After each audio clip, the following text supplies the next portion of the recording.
no nosso site www.planetaconexão.com. Você nos acompanha. Em breve terá novidade. Em breve eu vou conseguir. A câmera já está ali, ó. Até a Virginia não gostou muito, porque passa por ela, né? Mas eu vou mostrar para vocês, talvez já amanhã. A gente vai conseguir clicar, joga na câmera, joga no monitor, você vai ver como é que está o nosso céu aqui, né? Principalmente para o Bento, que está lá em Florianópolis, um educador também que adora Santos, para o Luiz, que está em Portugal, em Coimbra, para o César, que está em Bolton, na Inglaterra. Gente, muito chique, né? Portugal, Inglaterra, né? E esse pessoal vai, sem dúvida, curtir aqui o nosso visual. Hoje, manhã de quinta-feira, às 8h33, céu nublado. Aquela neblina, durante a madrugada tivemos um vento estranho, né? Não se esperava, mas a previsão do tempo que tenhamos hoje na casa dos 25 graus, com o tempo abrindo ainda no decorrer desta quinta-feira. Porém, nesse momento, está bem fechado o tempo, sem previsão de chuva. Tivemos uma ligeira garoinha agora pela manhã, mas não é chuva, não. O programa de hoje vai falar muito sobre educação, sobre inclusão, sobre Libras, que é tão importante, né? Que a gente tenha essa disponibilidade de todo mundo ter conhecimento. Não todo mundo falar que ouviu dizer, né? Mas conhecer pontos comerciais, escolas, programas de televisão, rádio. A gente vai avançar para lá, viu? A gente vai começar. Esse é um pontapé inicial aqui do Ponto a Ponto, Rádio Conexão, para que você possa também aprender conosco aqui. E o programa hoje marca, né, esse 19 de agosto de 2021. Hoje se comemora o Dia Nacional do Historiador. A gente falava de cultura, uma série de outras questões. O historiador tem um papel tão importante em fazer com que a gente não esqueça, né, da história, da nossa história da cidade, do nosso estado, do nosso país, e nós mesmos, né? Lembrarmos da nossa história pessoal, podemos ser os nossos historiadores pessoais também. Hoje também é o Dia Mundial da Fotografia. Um abraço a todos os fotógrafos, quero mandar um beijo especial à professora de fotografia Berenice Kaufmann, né, que tanto conhece, é uma sumidade em termos de fotografia na nossa região, em nosso país, premiada internacionalmente. E também hoje é o Dia Mundial Humanitário, né? A gente que vê essas imagens aí, lá no Afeganistão, essa questão toda humanitária, ontem, pressão popular. Então, a gente espera que o Dia Mundial Humanitário não seja apenas no calendário, seja na prática, não tenhamos cenas repugnantes e violência contra mulheres, principalmente, e que os órgãos competentes, né? A gente tem que classificar como competente, tem que provar o contrário, possam se manter atentos a isso também. Mas o programa de hoje, já vou pegar o bom dia, estou muito bem acompanhado, hoje o programa é delas, literalmente, né? Você veja que a abertura do programa, nossa querida Bárbara Tomás, né, que dá a voz aí à nossa abertura, um bom dia ela também. Bom dia, Virgínia. Bom dia a todos, um ótimo programa. Atenta aí aos nossos ouvintes e espectadores do programa dessa quinta-feira, que nos honram com a presença também, ouvindo, vendo, assistindo. O Bento, por exemplo, assiste uma grande TV. E para nosso orgulho, nosso prestígio, sempre contar com profissionais de qualidade. E não foge a regra. Hoje aqui, Cristina Fernandes dos Santos Soares, ela que é supervisora de ensino, Comissão de Educação Inclusiva da SEDUC de Santos, que vai nos ajudar mais uma vez. Toda vez que vem ou participa online, ajuda a construir um programa muito informativo. Bom dia, Cristina. Bom dia, Edu. Bom dia, Virgínia. Bom dia, doutora Marcele. Prazer enorme estar aqui. Bom dia a todos que nos ouvem. Eu já quero agradecer, porque muitas pessoas ontem falaram que estariam prestigiando, porque também entendem a importância desse tema. Sim. E também do tema que a doutora Marcele vai trazer, que é uma inovação para Santos. Tá? Então, eu agradeço muito e desejo um ótimo programa a todos. E será. E essas pessoas que fazem questão de nos prestigiar, fiquem à vontade. Tem espaço aqui, a voz de vocês é importante também, somando com as informações. E conosco também, pela primeira vez, espero que seja a primeira de muitas também, né? A doutora Marcele Barroso Teixeira Rubin, né? Advogada que vai falar muito sobre a questão do relacionamento de pais com as escolas, com os colégios, o que a gente vive um momento ainda, não terminou, viu, gente? Inclusive, essa questão da pandemia, veja, efeito da variante Delta no Rio, expõe omissão e indica nova onda no Brasil. Rio de Janeiro, todos os leitos dedicados à Covid estão ocupados, 100%. Autoridades médicas no Brasil e fora expõem essa realidade. Japão, momento difícil. China, de 9 cidades ao lado de portos, estão com a Covid em andamento de uma forma muito considerável. Então, o relacionamento alunos-escolas, que a gente teve já uma grande abertura, vai se transformando aí numa indagação para muitos pais, né? Mas a doutora Marcele está conosco, vai dar o seu bom dia e vai participar com a gente. Bom dia, doutora Marcele. Bom dia, Edu. Bom dia, Virgínia. Bom dia, Cristina. Agradeço o convite de estar aqui hoje, tá? E espero colaborar com vocês. Aí vai ajudar muito. Tem uma questão que, com certeza, muitos pais que vão estar acompanhando a gente, você que tem alguém aí que conhece, de repente fala, pô, avise lá. você pode avisar as pessoas para que tenham conhecimento e possam interagir conosco e entender um pouco mais, né? A questão do pagamento das escolas, muita gente, poxa, meu filho está há tanto tempo sem ir para a escola de forma presencial, tem apenas o online, né? O virtual. Poxa, nós tivemos ano passado uma discussão na virada para 2021, cabe um desconto, não cabe? A gente sabe a vida das escolas, a manutenção das escolas, principalmente quando muitas críticas vieram aqui, eu tentava explicar dentro do meu pequeno conhecimento, claro que o colégio pode fazer uma série de ações para tentar fazer uma negociação com o professor, com os pais, mas tem o professor, que é importante, esse professor precisa ser remunerado, a escola precisa ser mantida, e se descobriu o seguinte, a grande maioria das escolas precisavam se equipar para isso. É um divisor de águas a pandemia. A partir de agora, não dá para dizer que não se sabe mais, e que é importante esse investimento. E por isso, né, estabelecer um relacionamento entre pais, escolas, é muito importante, e também com os professores. Nós vamos falar muito sobre isso também no programa, além de outros temas, e também basear aqui na questão das Libras, né, que é tão importante que as pessoas entendam. Muita gente fala, poxa, Edu, tá lá o presidente falando, tem uma moça lá, ela não está fazendo mímica, viu, gente? Eu já expliquei algumas vezes, e muita gente só se faz, né, de entender o que lá a autoridade está falando mediante a interpretação. Se não tivesse interpretação, elas ficam apenas vendo a imagem lá, sem um conteúdo. Então, é muito importante que a gente dê voz a todos, literalmente, né? O programa começando com apoio muito importante, que a gente sempre fala, né? G Muniz Logística, soluções em comércio exterior para a otimização da gestão do seu negócio, reduzindo custo e garantindo excelência nos resultados. Ligue, você que está em qualquer parte do Brasil ou fora do Brasil, 013-499-8686. No Rio de Janeiro, cidade do Rio de Janeiro, 021-2213-0149, também como oferecimento do programa, além de Muniz Logística, Forte Vistorias Automotivas, a melhor opção para fazer a sua vistoria veicular, hein? Vistoria com laudo cautelar, para transferência, troca de placa, segunda via, alteração de características, transferência de propriedade, de município, remarcação de motor, chassis e regularização em geral. Quando você fala regularização geral, você sabe que precisa de uma empresa muito séria como a Forte Vistorias.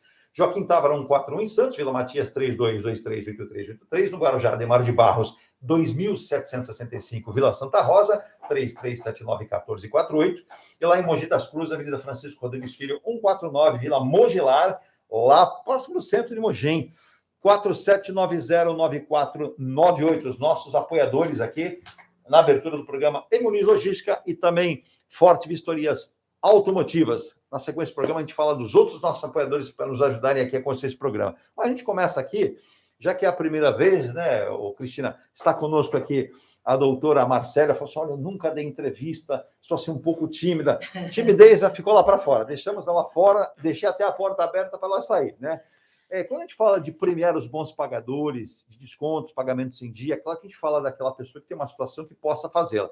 Mas o colégio tem que filtrar também, entender que existem os bons pagadores que, de repente, atravessaram uma fase difícil, a perda do posto de trabalho, pai e mãe muitas vezes deixaram com a pandemia de ter um recurso próprio e não podendo honrar, mas nem por isso se omitiram de procurar a instituição e dizer, olha, eu quero honrar, dá para negociar, eu posso pagar de alguma forma, porque eu não consigo pagar à vista. E é importante também que as instituições saibam que existe uma legislação, que a doutora vai nos explicar, que é o caso da Lei 9.870, de 1999. Essa lei fala alguns itens importantes do que as escolas podem, no caso, tem o que fazer em relação aos responsáveis. Por exemplo, o aluno inadimplente, se pode ser ou não impedido, por exemplo, de assistir a aula, que é uma demanda enorme. Poxa, eu não estou conseguindo pagar, Edu, o colégio pode barrar a presença do meu filho na escola? Com a palavra, doutora Marcélia.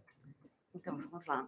Eu falo sempre que a Lei 9.870, ela traz principalmente a questão do aluno não ter nenhum tipo de prejuízo pedagógico, né?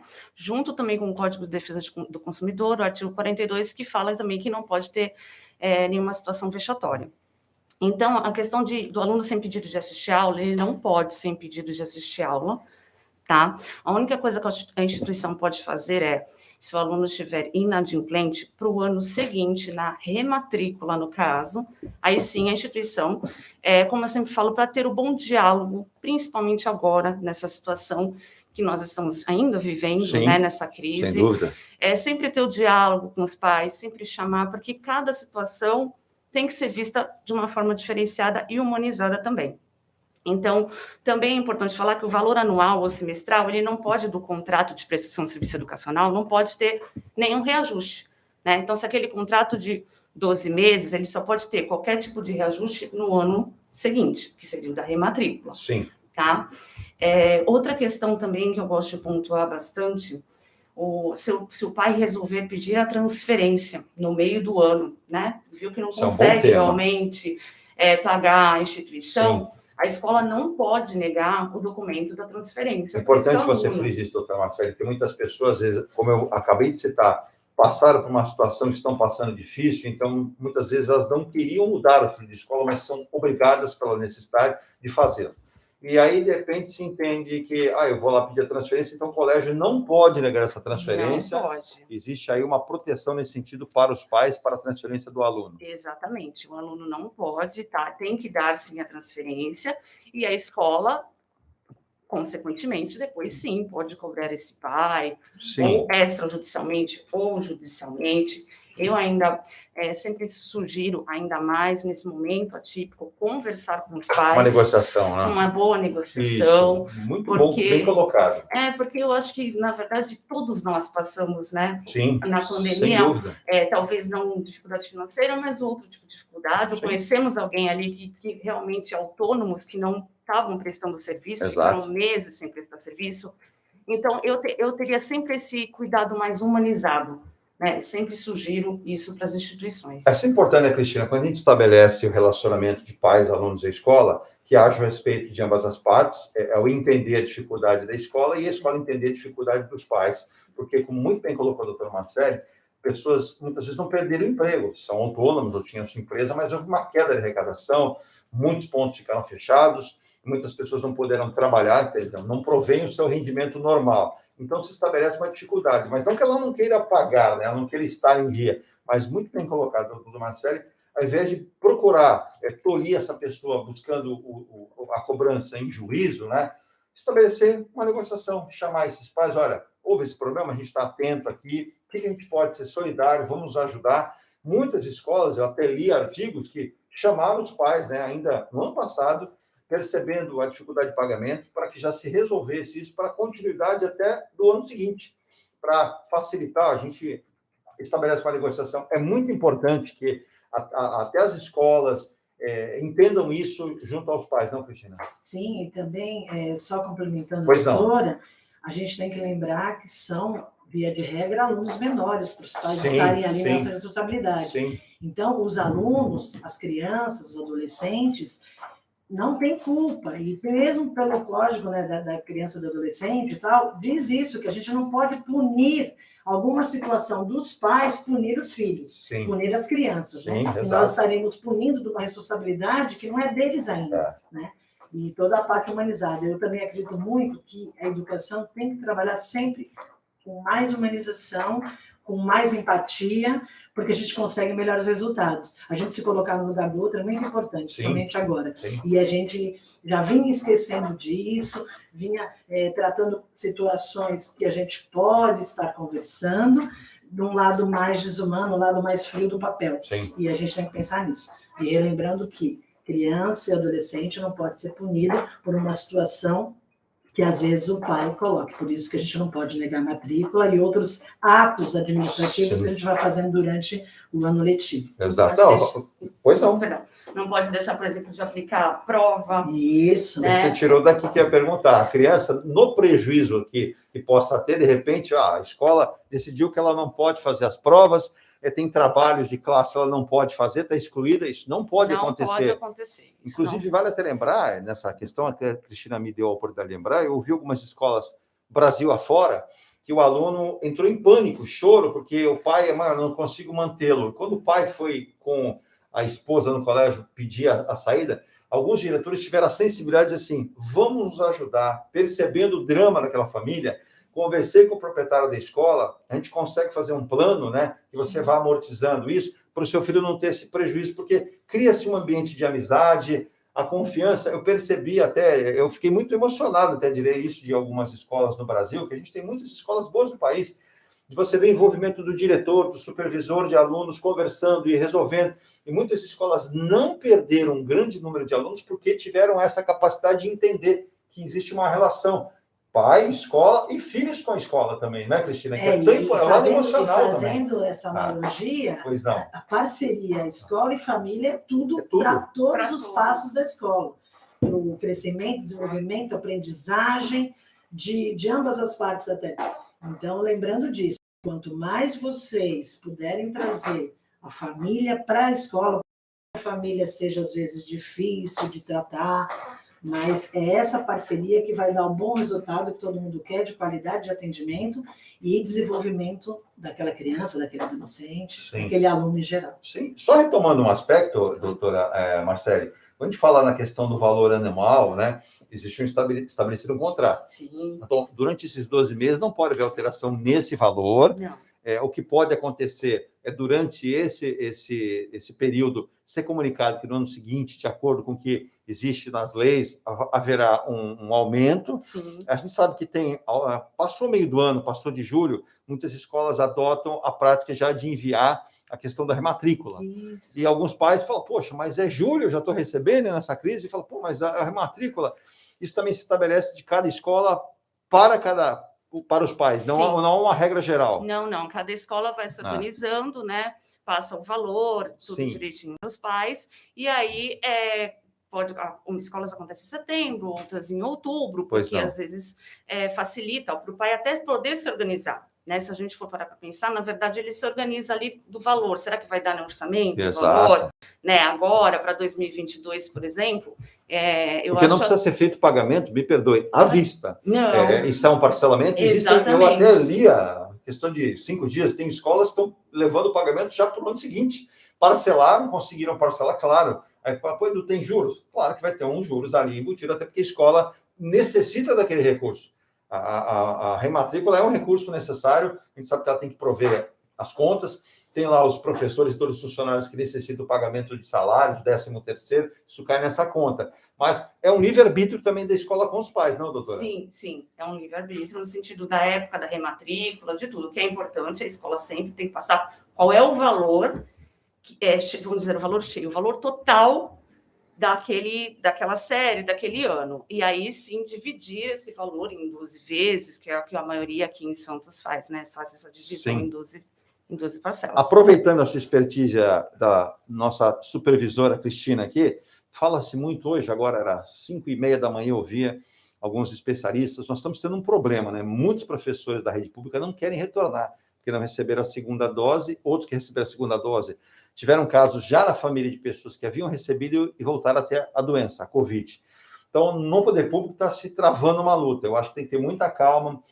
Sindicato, é professor, mas acho que tem que sentar urgentemente para conversar, dar uma confiança, porque quem perde lá na ponta são os alunos. E eu vi um especialista ele dizendo o seguinte, se a gente analisar caso a caso, podemos ter uma perda de até 11 anos, né, de conhecimento, de relacionamento, de aprendizado. Como suprir isso, né? Se a gente falar em 2, 3 anos, diria que já não é fácil. Imagine 10, 11, como especialistas estão citando. Essa perda, né, pela falta de estar presente à aula, porque uma coisa é acompanhar aqui no computador, coisa é aula online, com o professor na sala, dando atenção. O professor, necessariamente, tem esse feedback tão importante com o aluno. Então, tem vários pontos que você ressaltou para a gente fazer várias reflexões. Vamos lá. Primeira situação, realmente, todos nós, seres humanos, estamos temerosos, se trabalhamos, se estamos presentes nos ambientes, né? Pela situação que a gente não sabe aonde estaria o vírus, como é que pegaria. Então, falando da rede municipal e das escolas que eu acompanho, entidades subvencionadas, escolas particulares, desde o primeiro momento, foi-se fazendo todo um estudo. Então, por exemplo, as minhas escolas municipais, que eu supervisiono. Pois não. Junto com eles, fizemos todo um levantamento de espaços e readequação desses espaços, porque nesse momento o atendimento prioritário é o aluno. O que eu quero dizer com isso? Na escola de educação infantil creche que eu supervisiono. Conversamos com a equipe, conversamos com os professores, né? Demos, claro, toda essa segurança, então a Secretaria de Educação vem com toda a situação dos EPI, todo o material Sim. de higiene e dos protocolos exigidos pela saúde, né? Então, fizemos isso para dar segurança aos professores, aos funcionários, enfim. E depois fizemos essa readequação. Nessa escola, especificamente, conversamos para trazermos todos os alunos que nós saberíamos que voltaríamos na grande maioria, Sim. e é essa a propositura, e a gente tem que entender assim, que também em cada esfera nós temos as nossas competências e limitações de competência. Claro. O que eu quero dizer com isso? A partir do momento que se vem até a TV, a mídia, o ministro da Educação, ou o presidente da República, enfim, onde se coloca que nós voltaríamos o presencial, nós, enquanto secretaria, enquanto Estado e depois município, então o Estado também, o secretário de Educação do Estado também vem nessa proposta. Por quê?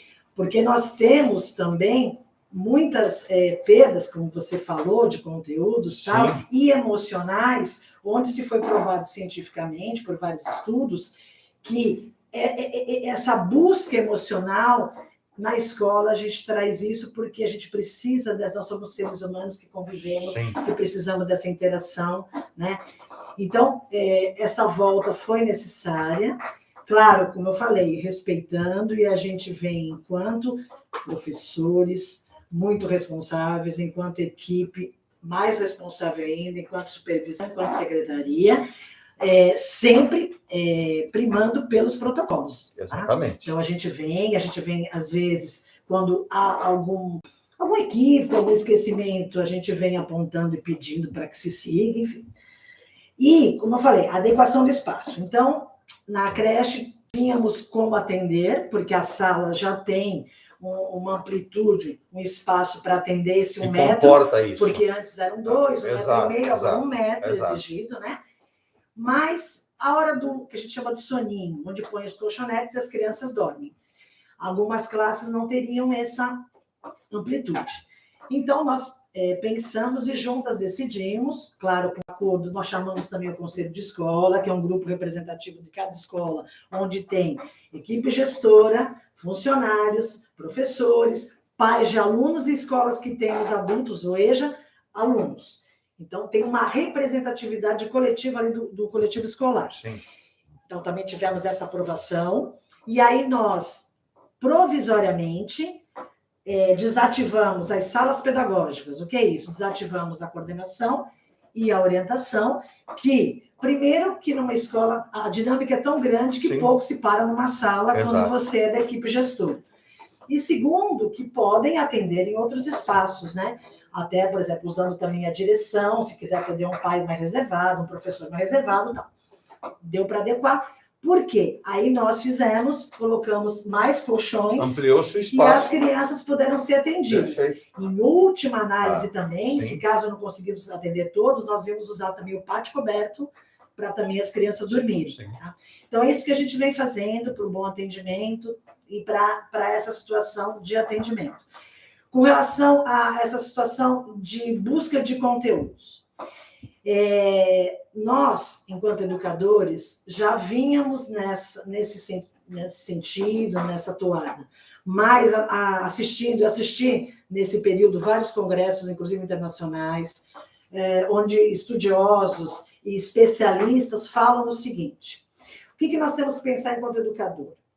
Projetar para o futuro quais seriam as perdas mais significativas de conteúdo. Vou dar um exemplo. De repente, eu preciso, para o 4º ano, que o aluno saiba ler, interpretar um texto e saiba fazer as 4 operações fundamentais. Sem dúvida. Então, nós, enquanto professores, vamos priorizar isso. Por quê? Para que ele, no ano seguinte, esteja mais forte naquilo. E aí nós vamos trazendo os outros conteúdos, que também são importantes, mas que a gente fala que são acessórios, tá? Então, se eu sei fazer as 4 operações, eu consigo fazer uma expressão. Sim. Eu consigo fazer... Não. Então, o que nós vamos priorizar nesse momento, que é que os nossos professores estão fazendo a nível Brasil? É o emocional, resgate dessas situações, muita roda de conversa. Sim. Aí você vai dizer, mas e o conteúdo?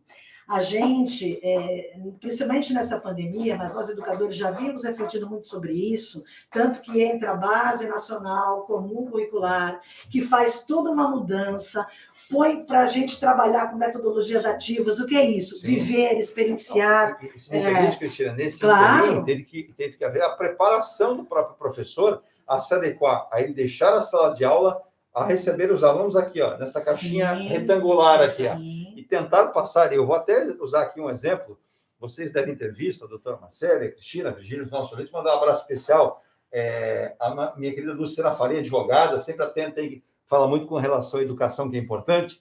Mas alunos, quando o professor fazia lá a chamada, né? Olha, professor, aqui o meu cachorro, olha, meu cachorro, é o Bob, sabe? E o professor tendo que lidar com aquilo. Olha, professor, essa aqui é minha vovó que traz o meu café aqui. Então, além do aprendizado, sem contar que muitos alunos tinham apenas um aparelho smartphone na mão, que o pai e a mãe não trabalhavam. Quando os pais voltaram a trabalhar, ele ficou sem aquele aparelho. A internet necessária. E muitos sem, a nossa realidade, rede pública, sem nada. Sem nada. Tanto que a gente foi buscar, claro que não seria totalmente o ideal, mas é o real que a gente tem, sim. Que nós fizemos apostilas impressas, e essas crianças que não tinham oportunidade nenhuma, mas também uma dificuldade, porque os pais, às vezes, não conseguiam pelo tempo, ou mesmo pela situação de condições de ensinar e de estar ali ao lado, também até a apostila física foi difícil. Mas, voltando, buscar isso. Então, a gente vem para a escola agora, resgatando toda a parte emocional, porque todas as crianças passaram, se não passaram, vêm na TV também, então estão muito assustadas. Então, primeiro é isso, o resgate, a volta do emocional, é a volta do acolhimento, que isso reflete muito também depois, porque não adianta você pegar uma criança que está chegando muito assustada, está chegando...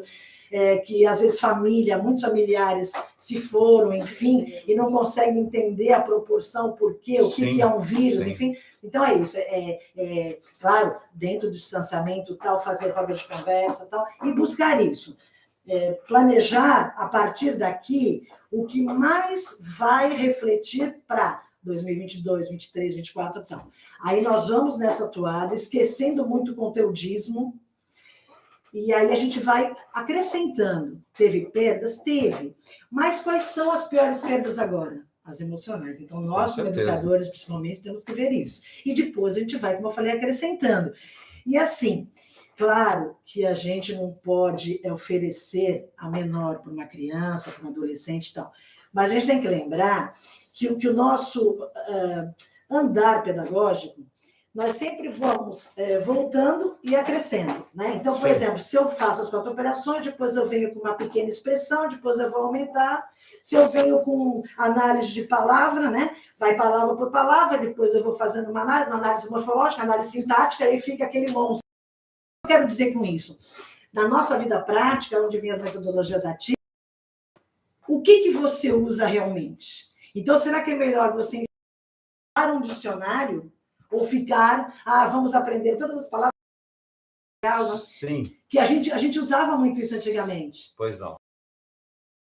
Há 30 anos atrás, na primeira série, se não soubesse todos os sons do X, não podia para a segunda. Né? Então, o que é importante? É isso que a gente vem buscando. Então, é isso que a gente tem que primar. E aí, dito por vários especialistas, a gente consegue caminhar e ir levando até a gente pegar essa defasagem, que é grande se a gente for muito conteudista, mas não é tanto se a gente vê o que realmente interessa para aquele aluno na vida dele. Exato. Adequar, né? Não, e colocou muito bem. São aspectos importantes que a gente vai amadurecendo até no tema, até no programa a gente vai tocar em outras questões. Eu vou voltar, inclusive, a estar desse relacionamento pais e escolas com a doutora Marcele, importante, só antes, às 9h01, lembrando, né, estamos aqui com a doutora Marcele Barroso Teixeira Rubim, né, advogada, temos aqui também Cristina Fernandes dos Santos Soares, supervisora de ensino, Comissão de Educação Inclusiva da SEDUC de Santos, inclusive já tem aqui o sinalzinho, Edu, pergunta para a professora Cristina, para a advogada, a manifestação do ministro. Eu guardei isso aqui para um momento certo, vamos falar também, para que a gente possa expor aqui, elas imitam os seus conceitos, que é importante, são que pessoas que militam nessa área, A Cristina tem, apesar de jovem, tem uma experiência de muitos anos nessa área. E Laboratório.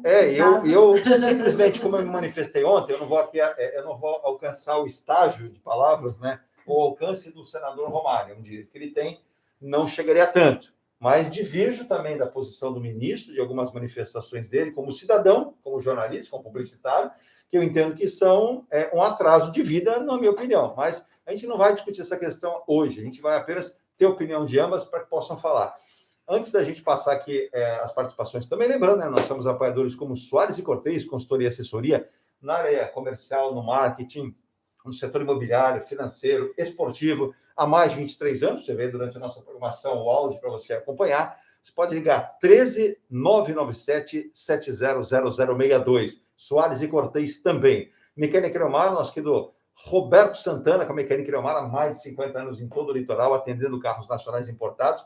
Aí eu tenho um carro de 1960, não importa, você levar lá e dá um jeito, né? Meu querido Ronaldo Cortez, um bom dia para ele, sabe disso, que o baixinho levou lá e fala, pronto, deixa aqui com calma, a gente vai estudar e vai resolver, e resolve. Então, de qualquer marca, modeliano, 34667143, Mecânica Creomar. Também tintas e tintas, a loja que mais entende tintas, na Baixada Santista. Você tem na Senador Feijó 439, na Antônio Henrique 89 e na Ulisses Guimarães 989, na área continental, em São Vicente. Tintas e tintas, a loja que mais entende tintas. Virgínia, por favor, participações. Isso, Paulo Eduardo Costa, excelentes, importantes esclarecimentos, bom dia a todos. Thaís Lourenço, bom dia. Ana Paula Fernandes, bom dia. Carmen Maria Lourenço, bom dia. Andréia Cruz Gomes Piedade, bom dia a todos. Ronaldo Ibernão Cortez, bom dia a todos. Vitor Gabriel dos Santos Soares e Bernão Cortez. Bom dia, mamãe Cristina. Te amo. Olha aí, que bonito. Também te amo, filho. É isso aí, a participação também, né? Ele que é aluno. Agora, doutora Marcela, quando a gente fala... Ainda continua. Opa, desculpa, siga. Desirê Perecim, Cristina Fernandes, muito querida. Parabéns pela participação. Lúcio José Bento, bom dia a todos. Excelente programa com o tema educação. Tema este que estamos sempre refletindo, métodos e técnicas com necessidades variadas. Rosilda Robim, parabéns a Cristina e doutora Marcela, excelentes profissionais, pessoas maravilhosas, um beijo, um grande beijo. Sueli Fernandes dos Santos Soares, Sueli Fernandes Santos Soares, bom dia. Ela repetiu aqui. Bom dia. Roberto Novaes Reis, BR Beto, bom dia. Bom dia a todos, obrigado pelo carinho, pela atenção, né? Inclusive, quando se manifestou também o Bento é um espectador lá de Florianópolis, ele assiste todo dia, é da área de educação, trabalha na Secretaria de Educação lá de Florianópolis, Santa Catarina. Obrigado pelas palavras. A gente tem aqui profissionais que podem nos ajudar, Bento, como você. Espero que esteja ajudando aí essa linda cidade que é Florianópolis, Santa Catarina. Ele já viveu em Santos na década de 80, tem boas recordações da Baixada. Agora, doutora Marcela, quando a gente fala assim, estabelecer resultados, a gente sempre espera que as pessoas possam se entender. No âmbito da escola particular, isso acontece, a escola pública, seja municipal ou estadual, não é o problema, a questão do pagamento, mas muitos pais ainda não conseguiram. Nós temos aí hoje, oficialmente, mais de 14 milhões de empregados, segundo o IBGE, mais de 52 milhões de brasileiros que ou estão desempregados, ou perderam as suas empresas, ou não conseguem uma colocação novamente, ou desistiram, que só a educação pode fazer voltar a um patamar que a gente espera, né? Eu sempre cito o exemplo de Coreia do Sul, Japão, que optaram pela educação para se reerguerem, veja os resultados.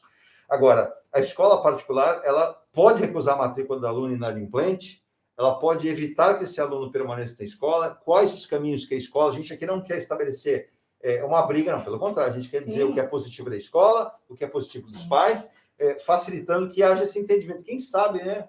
Algumas pessoas ouvindo o programa, assistindo, vão ter essa sapiência para resolver. Doutora Marcela, por favor. Vamos lá. As instituições privadas de ensino, né, elas podem se recusar a matrícula dos alunos inadimplentes. A matrícula, como eu expliquei, né? Sim.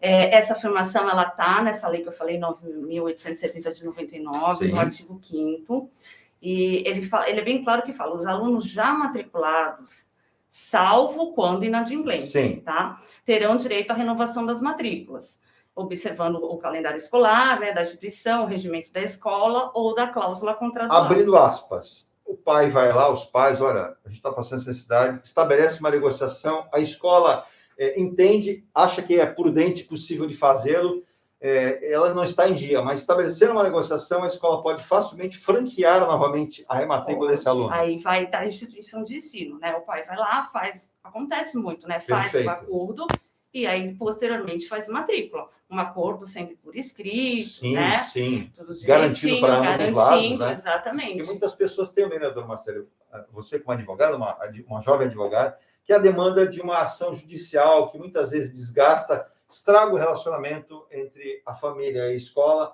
e quando a escola tem essa expertise, essa sensibilidade de entender o momento e conversa, eu percebi que algumas escolas se mantiveram com problemas sérios justamente pelo relacionamento estreitado ainda mais com os pais, né, doutora? Exatamente, esse relacionamento humanizado. Claro que às vezes acontece, não tem como fugir de uma ação judicial, mas é o que eu falo, eu acho que nessa fase é a questão humanizada, é a questão de conversar com o pai. Nós também não podemos esquecer, como você falou, a questão das instituições. Sim. Elas precisam, porque essa questão da inadimplência, e detalhe, já tem decisões judiciais que falam bem claro, inadimplente é aquele que passa dos 90 dias, né? Daquela cobrança, passou dos 90 dias, é considerado inadimplente. Sim. Antes desses 90 dias, é visto pelas decisões judiciais como uma impontualidade. Pois não, assim. muito bem colocado a sua parte para estabelecer uma diferença, Isso. né? E mesmo você que está inadimplente, passou dos 90 dias, procure, vá lá, não se omita dessa situação, registre o que você está passando para que não haja também a visão de que você se omitiu da responsabilidade que está posta em contrato, não é isso? Exatamente. E tem a questão das instituições importantes, que eu sempre falo, que a gente também tem que olhar para as instituições, porque elas têm a folha de pagamento, né? Aquele professor vai estar ali à disposição do aluno. Então, na verdade, é o que a gente fala, esse dinheiro da inadimplência já deveria estar no caixa da escola. Sim. Então, vão sim, conversem com as instituições, né? Aproveitando agora esse segundo semestre, que as instituições devem estar fazendo todo o levantamento dessa questão da inadimplência para tentar ir fazer uma coisa. Agora, 2 pontos de um tópico aqui que é importante. É claro que a gente está tentando a melhor maneira possível, que é juntar essas possibilidades de ter ali sucesso de você permanecer com o seu filho. Mas muitos não conseguiram, muitos não permaneceram nessas escolas por uma falta de pagamento, uma falta de situação, não que o pai ou os pais não queiram, né? Mas não tiveram condições.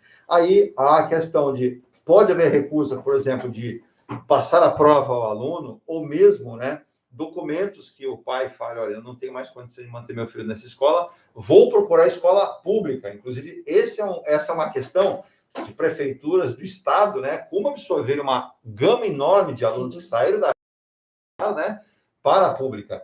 Existe essa questão, primeiramente, né, de se impedir o aluno de fazer prova e até reter documento, ou não? Não pode. Eu gosto de frisar bastante, é muito claro na legislação, não pode reter documentos em hipótese alguma e tem que ser dada a transferência. Tá? Quando o pai for na secretaria da escola pedir a transferência, como você bem colocou, essa questão de ir para a escola municipal ou estadual, a escola tem que dar a transferência. Não pode impedir a transferência na forma de reaver esse dinheiro. Tá? Por mais que haja um débito ali, se estabelece uma negociação à parte. Exatamente. E a vida, né, estudantil desse aluno não pode ser interrompida e prejudicada. É importante. Então, vou saltar da doutora Marcele para a doutora Cristina também, que também é advogada. Né? Vamos lá, vamos pegar esse ponto.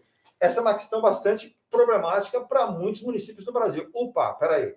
Se viram agora, né, nesse ano mesmo, com uma demanda muito grande de alunos que vieram da rede particular, né, de 2020 para 2021, sim, e que vai continuar. Eu observei ali a própria sindicato das escolas particulares dizendo, olha, haverá uma demanda de mais de 25% a 30% de alunos deixando a rede privada e indo para o ensino público.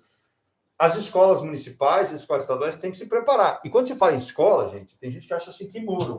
Não é só muro. Claro que a parte física é importante, mas é quem está lá dentro. É professor, é supervisor, é diretor. Essas pessoas precisam estar preparadas, precisam ser condicionadas pelo município, pelo estado, pelo governo federal também, até essa condição de trabalho, né? Sim, respeitando toda a limitação que está contida em lei, né? Por exemplo, os menorzinhos, a nível de classe, se você for fazer uma montagem, tem que ter de 1,5 m, 1,25 m por aluno, ensino fundamental e os maiores, 1 metro por aluno, né?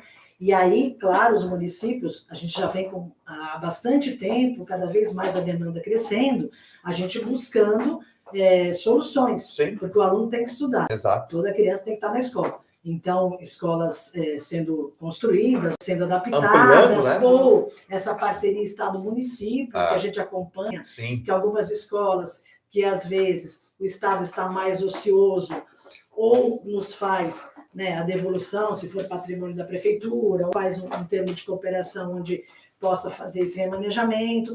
Nós temos escolas com parceria, onde tem alunos do município e alunos do Estado, porque ensino médio nós não abrangemos, então já tem a parceria. Então, a gente vem tratando isso, claro, com bastante responsabilidade e buscando esse aumento de demanda. Na verdade, né? Porque, assim, cada escola tem o seu grau Sim. de até quanto comportar o Exato. aluno, né? E até quando a gente pode adaptar. No seu entender, é importantíssima a sua participação e a sua resposta, hein? Olha a sua responsabilidade. Quando a gente fala, eu olho muito, eu falo para a Virgínia, a gente comentar isso, eu falo assim, eu tenho dó do professor, porque às vezes o professor tinha uma sala de aula com 31 alunos, pronto.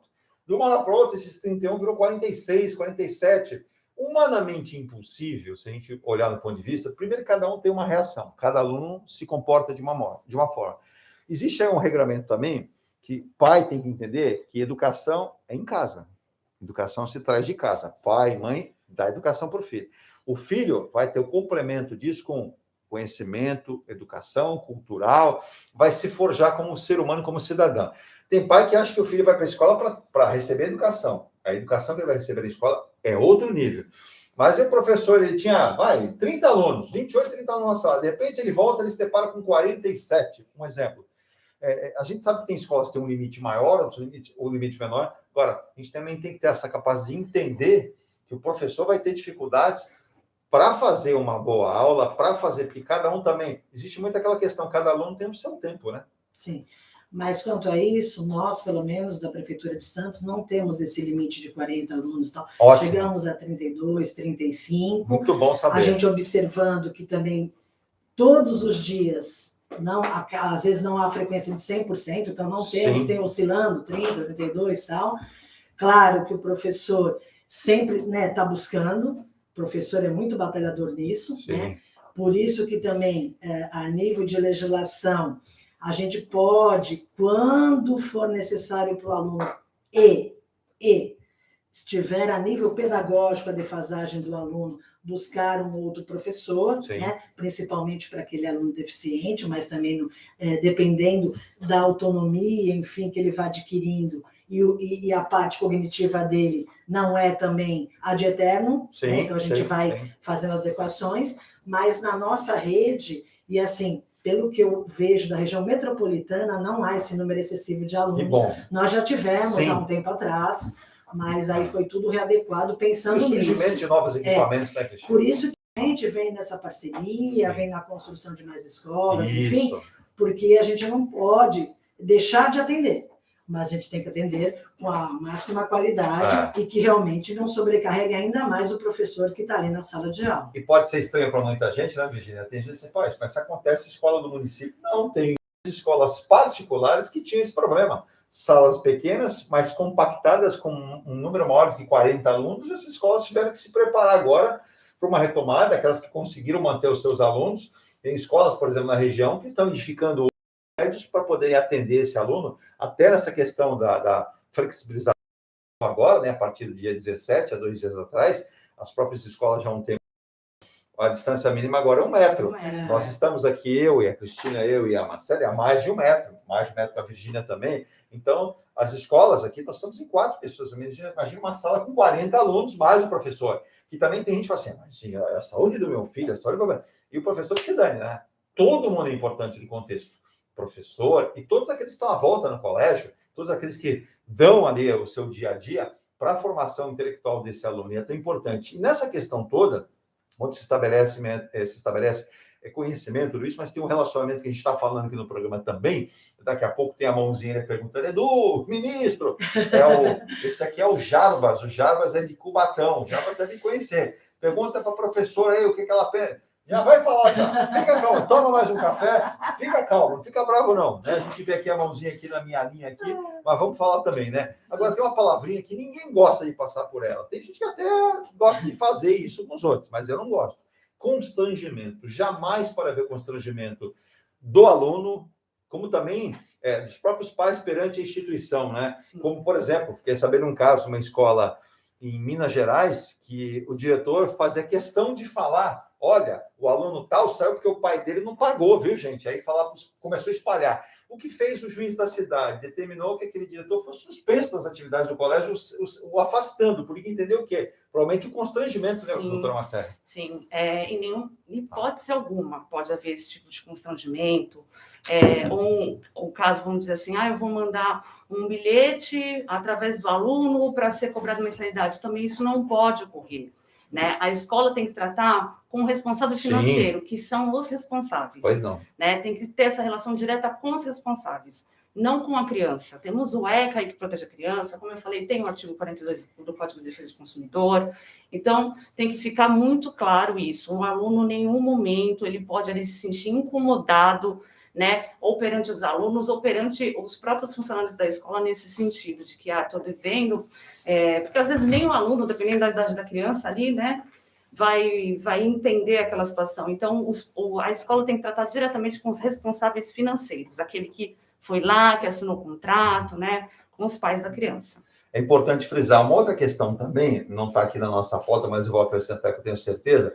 Tem pais que acabam tirando o seu filho dessa escola, tem lá uma dívida, estabelece uma negociação.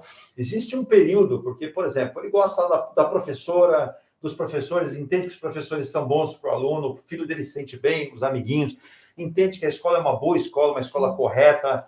Ele pode voltar, olha, ele teve lá o débito dele, ele negociou, mas mesmo nesse período de negociação, mudando o ano letivo, ele consegue voltar para essa escola e falar, meu filho quer voltar, eu gosto da escola, a escola é muito boa, gostamos da maneira que ela trabalha, os professores, ou ficaria uma questão que a pessoa não consegue retornar a essa escola? Não, a maioria das escolas, nesse sentido, conversam com os pais e aceitam, sim, né? Fazem, como a gente conversou, fazem a matrícula novamente na escola, depois de ter feito esse acerto. Eu acredito que as instituições, até tendo em vista essa relação humanizada, retornem mesmo. Muitos alunos até que saíram ano passado por causa da pandemia, acho que agora, voltando melhorando a situação, né? Os pais, como já tem essa relação, às vezes de ano, tem criança que começa na educação infantil e teve que sair por causa da pandemia no fundamental. Eu acredito que retorne, sim, as instituições, com certeza, acho que estão abertas, né, nesse sentido. Porque muitos pais também ficam constrangidos, né? Eu vou atender o Jarbas aqui, que tá bravo? Não vou atender agora. Você tá bravo comigo ainda. Vou entrar aqui para falar. Mas é importante, né? A gente também tem como tema aqui, até seria bacana a gente poder contar com isso. Ainda não chegamos lá, mas vamos chegar. A modernização. A gente fala da importância das libras, né? Que as pessoas veem na televisão e muita gente fala, que negócio ali? E aí usam lá. É importante a gente dar conhecimento. Existe essa importância na região, aqui na cidade de Santos, e se dá conhecimento, né, Cristina? Como é importante isso para quem precisa? Eu gostaria de retomar um pouquinho a situação histórica e a situação inclusão num todo, para a gente chegar aqui. Tá. Por quê? Antes, a gente tinha como situação a deficiência, a limitação da pessoa. Sim. Então, nós tentávamos corrigir essa deficiência da pessoa. Então, fazendo uma transposição para o surdo, né, o definitivo. Então, vamos buscar o quê? Vamos buscar um aparelho, vamos procurar um médico para fazer um transplante cochlear, alguma coisa assim. Não que hoje nós não façamos, mas qual é a diferenciação? Hoje, que a gente fala de inclusão, o meio que é deficiente, que tem que se adaptar, a pessoa tem as suas potencialidades e tem que ser respeitada. Sim. Então, por que eu faço esse levantamento rápido histórico? Antes, eu sou professora de educação especial, inclusiva, né? Agora inclusiva, e na minha formação acadêmica, era proibido nós, professores, aprendermos para ensinarmos Libras. Nós tínhamos que ensinar a linguagem oral, todos tinham que ler lábios e pela linguagem oral. É assim, até me arrepia, né? Porque a falta de respeito à pessoa, ao ser humano. Total. Né? Então, porque cada um se comunica da forma que pode, cada um faz suas pontuações da forma que pode. Fazendo um paralelo, meu filho, ele tem o cognitivo preservado, ele é autista leve e tal, está universitário, mas ele nunca escreveu. Mas ele é bárbaro nas tecnologias. Então, ele é dar acessibilidade. Então, voltando à situação. Pois não. Eu lembro que até a minha turma da faculdade, escondido da faculdade, dos professores, fomos a uma instituição em São Paulo que já se manifestava com Libras, Sim. já respeitava o ser humano que estava ali, né? Então, nós fomos porque nós tínhamos essa vontade. E muitos, depois da formação, eu sou formada para dar aula, antes deficiente auditivo, né? Deficiente mental, que agora é intelectual, Sim. enfim. E se eu não fizesse, como não fiz até hoje, é uma das minhas frustrações, essa aprendizagem de Libras, e agora eu também tenho que me virar, porque eu sou professora de todos, Sim. mas não podia. A formação não podia. Então, esse desrespeito a isso.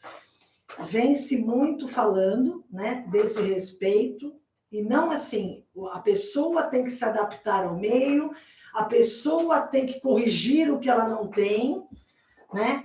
Então, lembra que a gente, por exemplo, canhoto destro, né? Muitas pessoas por exemplo, canhotas que sou na canhoto. escola tinham que ser destras e acabaram até ficando ambidestras. Eu também sou uma que acho que fui, porque eu sou ambidestra. E assim, sempre foi a parte dessa. Então, esse respeito. Então, vem vários movimentos, né? Santos, eu quero ressaltar que sempre foi pioneiro nisso.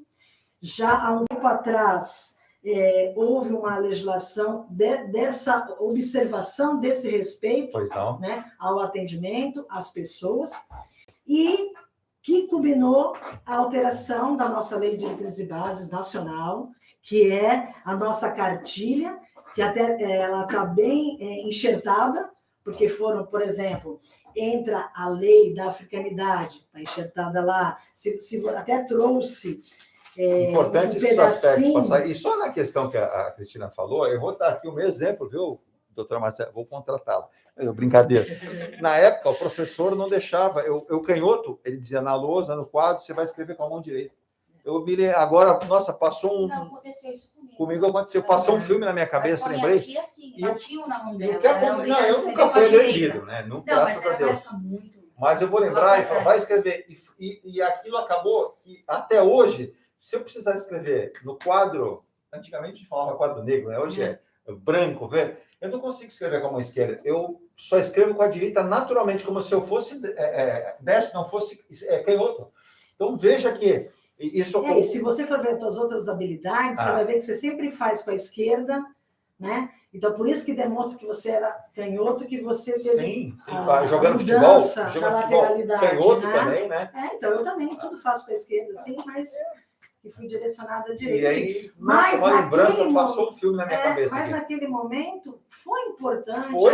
Foi. Só que a gente não respeitou, a gente não respeitava. Exato. Né? O aluno, ele tinha que aprender a duras penas, porque cada um é único, né? A ler, e outra, o professor também, porque ele esquece. Sim, então, se ele se vira, né? Sim.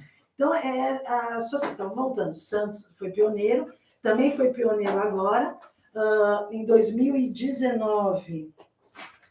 É importante, a gente vai passando esses dados e datas que as pessoas vão, e você, o programa vai, viu, Marcelo? O programa não fica só na região, graças a Deus, a gente avança o Brasil e até fora. Repito mais uma vez, né? Vou até lembrar da Miriam. A Miriam ela se formou em pedagogia aqui, a Miriam, mas depois virou lá publicitária, está na Tailândia, é uma santista, e fala dos processos educacionais lá da Tailândia, já mandou uma mensagem. Tá aí, Miriam, se você tiver... Já foi proposta a inclusão da disciplina curricular. Por quê? Porque tem-se claro que para o surdo, para o deficiente auditivo, Sim. Libras é a primeira língua e o português a segunda. Então, temos que respeitar e dar essa acessibilidade. Vínhamos trabalhando naquelas escolas, principalmente, que tinham alunos que necessitavam desse apoio, professores intérpretes de Libras, que trabalhavam junto com o professor. Temos algumas escolas polos aqui em Santos para dar o melhor atendimento, mas o aluno, com qualquer tipo de deficiência, ele pode estar em qualquer escola nossa, deixando claro, né? A gente tem pontos de referência para, como eu falei, melhor atendimento, né? Mas a gente atende a todos. E agora vem, antes de 2019, Santos, né? que a gente vem fazendo toda uma adequação, todo um preparo, porque a mudança curricular, o que acontece isso? Nós temos no nosso currículo tantas aulas de português, tantas aulas de matemática, história, geografia, e Libras agora. Então, tiramos, por exemplo, como Libras também é linguagem, de repente tirávamos uma de português, tirávamos uma de artes, as múltiplas linguagens, para adequar. Então, todas as escolas, começando da educação infantil, todas as escolas particulares, municipais, entidades subvencionadas, todas que trabalhem com a educação, têm que se adequar, porque existe uma legislação onde, agora é diferente, antes a gente atendia o aluno, só que os outros, para se comunicarem, e esse em respeito, precisam, os amiguinhos precisam se comunicar, enfim. Claro que nas escolas, informalmente, a gente via muito isso. Ainda na reunião de supervisão de segunda-feira, vários colegas supervisores que estavam diretores, agora estão na supervisão, falavam, nossa, na minha escola é corriqueiro isso, porque tem um professor que tem Libras, né, é habilitado para aquilo, e ele pegava nas salas, porque é bárbaro. Eu sempre lembro e falo lá na SEBRUC, falo para os meus colegas, o meu filho, quando estava na educação infantil, ele estava numa escola particular, e a auxiliar de classe, lá que se chama auxiliar de classe, ela estava fazendo Libras, estava muito empolgada e queria, certamente, né, passar para todos. Então, ela pegava o meu filho, porque meu filho sempre foi muito agitadinho, ele também tem transtorno de atenção e hiperatividade, para ele, junto com ela, ensinar os amiguinhos. Então, ela passava nas salas, era muito bacana esse trabalho, já bastante... Em meio à pandemia, professores que usaram aqui, gente, quem quer aprender Libras, então vamos aprender. Quer dizer, deu uma pausa aí, é uma maneira de descontrair, e o que me chamou a atenção, fiquei muito feliz, é ver que a classe inteira, não, professor, como é que é? Isso aqui, que porque assim, se a gente analisar o todo, como essas pessoas sofreram e ainda sofrem, como toda pessoa que infelizmente difere do que a sociedade acha como padrão. Né? Estabeleceu como padrão. Eu, por exemplo, não desenho nada, nem com quadriculado, e sempre fui professora alfabetizadora, e sempre meus alunos ajudaram muito, e sempre a gente desmistificou que o professor tem que ser o conhecedor, o sabedor de tudo, e eles vinham à lousa, deficientes, às vezes em alto grau a nível pedagógico, intelectual, mas que faziam desenhos em terceira dimensão. Olha aí, fantástico. Então, a gente fazia isso também, aproximação, aluno-professor, enfim. Mas quando sofreram, eu sei de relatos, por exemplo, no nosso hospital, quando um surdo chegava e ele só queria contar o que ele estava sentindo, atendimento. Sim. E ninguém entendia. Chegou-se até a atendê-lo pensando que ele estava passando mal em alto grau, não estava. E a pessoa, quando fica nervosa, claro que vai se alterando, claro que vai aumentando a voz. Então, realmente, assim, de primeiro momento, parecia que a pessoa estava tendo um surto, alguma coisa, e não era, ela só queria se comunicar. Então, o Santos também tem uma central de Libras, os espaços, os ambientes também estão se adequando, e as escolas também. Eu participei do primeiro momento onde estava para ser implementada essa legislação, de autoria do vereador Rudi Rosses, que viu a necessidade, aliás, ele comentava conosco nos bastidores, né, que já era um sonho do irmão dele, né, agora falecido, e ele queria implementar, mesmo porque ele também tem uma instituição e viu a necessidade, que são atividades práticas, de esportes e tal, então ele viu isso e ele resolveu implementar. Mas voltando, então a gente vem desde 2019, porque assim, a gente tem que implementar com muita responsabilidade. Como eu falei, eu não posso ministrar Libras e eu tenho 32 anos de profissão em educação especial, né? Claro que eu tenho que atender o aluno, porque eu sou professora, mas eu vou ter que buscar. E já tive a época de sala especial, onde os alunos também só se comunicavam por Libras, que eu tive que buscar. E muitos brincavam comigo, riam, eu não entendia, ou queriam fazer um gesto e eu não conseguia também aprender na hora, né? Essa interação. Então, nós estamos fazendo, então participei dessa primeira comissão da implantação, aí a lei existe, Lei 3.653, de 16 de dezembro de 2019, e a rede vem, assim como as escolas particulares, nós temos falado com os supervisores Em breve será uma realidade em todas as escolas de Santos. Só que nós estamos implementando como projeto piloto Pois não. e aumentando. Para e passo vai sendo ampliado. Porque, como eu falei, responsável. Então, já fizemos todo um levantamento, temos já os professores habilitados, estamos buscando outros professores que estão se habilitando, parcerias com as universidades, né? Porque na legislação se exigia o curso de Libras, abre-se uma exceção também para pedagogia ou para letras, mais com habilitação em Libras, pós-graduações também com habilitações, então a gente também está com essas parcerias com faculdades. Eu acho que a nossa escola do governo, que também ministra cursos, também está entrando com isso. Já temos, como falei, profissionais que trabalham, por enquanto, como intérpretes, mas também já estamos ampliando esse atendimento. Temos a central de Libras e não podemos esquecer isso. Em qualquer lugar tem que estar acessível a qualquer tipo de dificuldade de qualquer pessoa. Né? Eu falo isso porque, fazendo também um paralelo com o autismo, o atendimento preferencial, nós temos, enquanto município, cobrado muito, temos uma comissão que vai estabelecimento, tudo, por quê? Naqueles símbolos do atendimento preferencial tem que ter o laço do autismo, e muitos não têm. Exato. E ainda retrucam quando a gente dá uma opinião, tal. Então, por quê? Porque dentro da limitação exige, porque a pessoa não tem esse entendimento, exige-se que tenha o atendimento preferencial. Mas voltando a Libras, então o que acontece? Depois de muito estudo, e também, assim, forças mesmo das pessoas e dos ativistas com relação ao absurdo que a gente vinha cometendo, né, desde que o mundo é mundo. E aí entra agora como força de lei, e a gente, enquanto educador, e nós, como membros da sociedade, a gente tem que fazer valer, porque muitas vezes a lei fica esquecida na gaveta, né?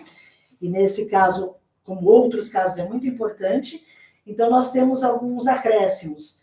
Por exemplo, no artigo 3º, acresceram algumas alíneas, né? Alguns incisos. E, por exemplo, respeito à diversidade humana, linguística, cultural e identitária, da sua identidade, gente. É muito importante. Perfeito. Das pessoas surdas, surdo-cegas e com deficiência auditiva. Aí vocês vão me perguntar, com relação à deficiência auditiva, é mais a nível mesmo, classificação médica.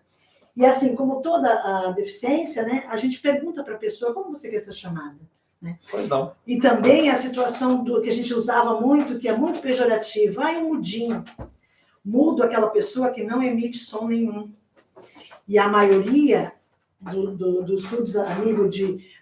eles têm resíduos auditivos e eles conseguem, sim, alguma situação, seja de um lado só, seja bilateral, ter algum resíduo auditivo. Né? Então, e outra coisa, mudinho, a nível pejorativo. Né? Como a gente, pejorativamente também, loira é sinônimo de pessoa que não tem intelectual. Né? Sim, que infelizmente as pessoas acabam achando que a gente chama de capacitismo, algumas coisas. Né? E transformou uma realidade hoje muito clara, né? Antigamente não se falava tanto, mas de uns anos para cá, a questão do próprio bullying nas escolas. Né? O bullying é uma coisa que...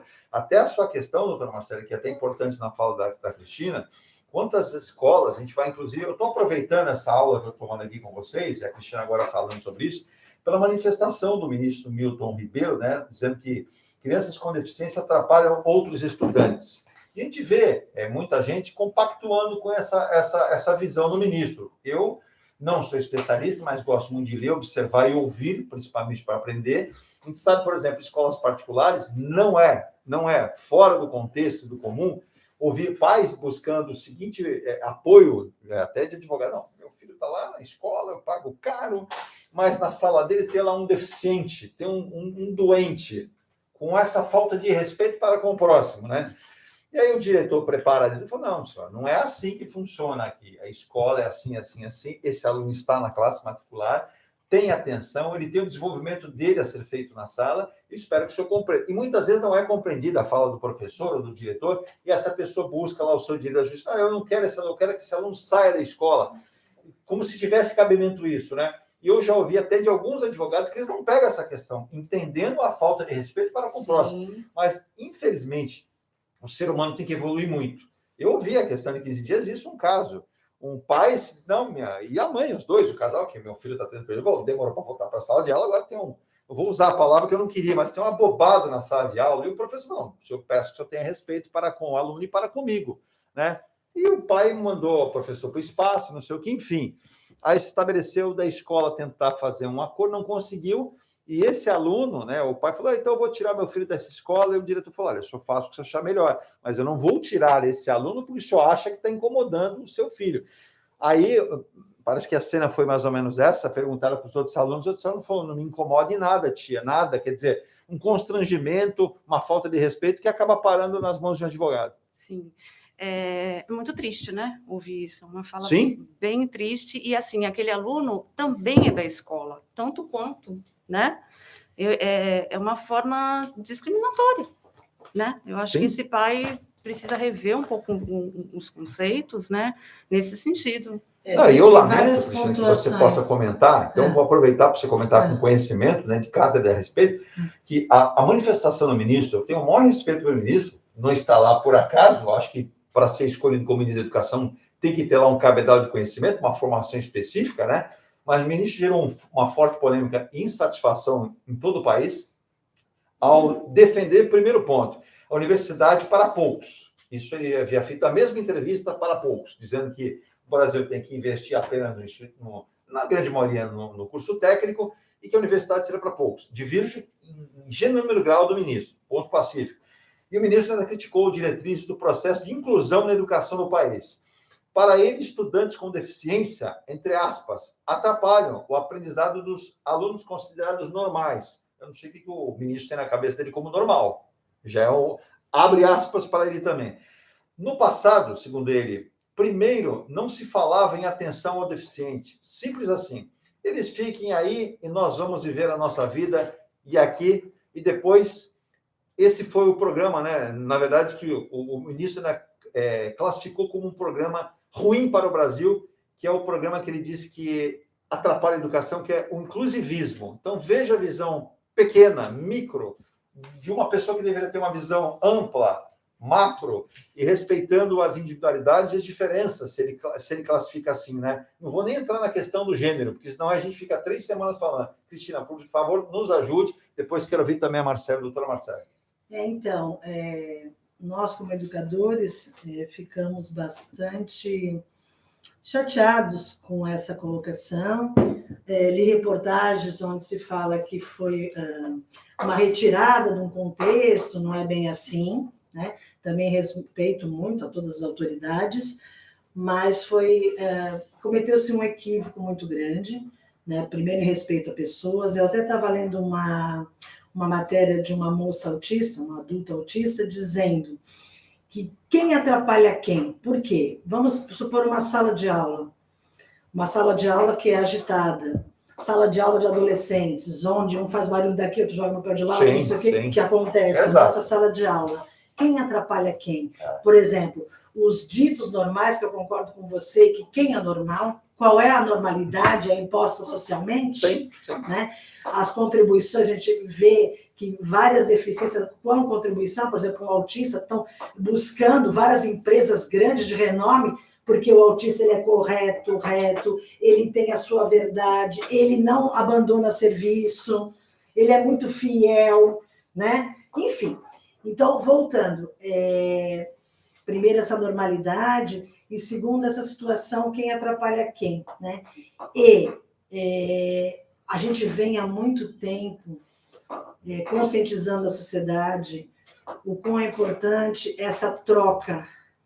Você tem a sua limitação em alguma situação, que se contrapõe, você vai ter meu exemplo, que eu sou mais hábil em outra situação, e assim a gente se completa nessa interação, nessa troca. Exato. O quanto nós temos de depoimento de pessoas ditas típicas, né, que é normal, típicas. Isso. Típicas é porque tem todo aquele padrão social. Exato. Que falam o quanto foi importante na sua vida pessoal e principalmente profissional, quando esteve junto, recebeu a colaboração daquele aluno, por exemplo, cadeirante, e eu sou arquiteta, eu sou advogada, eu sou não sei o quê. Por quê? Porque eu tenho um exemplo ali. Eu, 32 anos de profissão, leio, estudo muito, gosto do que eu faço, amo a educação, mas aonde eu aprendi mais? Sem querer desmerecer a parte científica, Claro, a parte acadêmica, que é a muito parte importante de também. comprovação Sim. científica, com meu filho autista. Na prática, né? Quando as pessoas brincam comigo e falam, nossa, mas a tua palestra é diferenciada, quando me chamam, ou a tua conversa, né? Porque eu gosto de ir às escolas, Sim. primeiro convidada e segundo para uma conversa, né? A gente vai refletindo cada coisa para ver, porque eu também não tenho a verdade absoluta. Claro. Mas, assim, tudo que eu aprendi, posso dar de dinâmicas e técnicas para as escolas, principalmente, é o que eu aprendi com meu filho ou com os profissionais maravilhosos que atenderam o meu filho, que me deram, olha, faz assim em tal lugar, faz assim em tal lugar. Porque nos livros, daquilo que eu falei quando a gente falou também do conteudismo, né? Sim. Eu posso ir lá buscar se eu tiver interesse, né? Sim. Mas aquilo que realmente eu preciso na prática, eu não tenho. Exato. E, assim, volto a frisar o quanto a gente aprende. E outra, toda pessoa que tem uma limitação, toda pessoa que tem uma deficiência, que tem um transtorno, ela tem isso, mesmo cognitivamente comprometida, mas ela tem isso dentro dela, mostrar o melhor. Então, quantas vezes eu tive na minha sala alunos que vieram e estavam, por exemplo, eles têm muito problema respiratório, na maioria deles, né? Então, estavam ali, que a gente via problemas respiratórios sérios, mas estavam ali, primeiro. Segundo, você via aquela alegria de viver. Terceiro, você via aquela alegria quando conseguia suplantar aquilo. A gente pode fazer uma comparação dos Jogos Paralímpicos agora. Começa agora, dia 24. Além das superações, o quão eles vão buscar, independente se ganham milhões, a realização pessoal. Não é nem a medalha. A medalha, claro, é uma conquista da realização pessoal. Quando eu ganho uma medalha. Então, é isso. É coroado todo o desempenho deles com a medalha. Eu me sinto muito triste quando eu escuto, porque assim, a gente precisa de exemplos, a gente vive de exemplos. E uma pessoa, ou várias pessoas, quando se colocam assim, principalmente que tem vida pública, sim, e que nós temos como referência, por exemplo, um ator, quando fala, quando sai uma moda, tal, a gente vai, claro, tentar copiar ou fazer uma crítica quando acontece uma extrapolação assim. Então, desde o primeiro momento, nós, enquanto educadores, nós, enquanto pais de deficientes, nos sentimos tristes e nos posicionamos. Quantos vídeos eu assisti bárbaros de pessoas deficientes colocando que elas não atrapalham? O que atrapalha é a ignorância, o que atrapalha é o preconceito.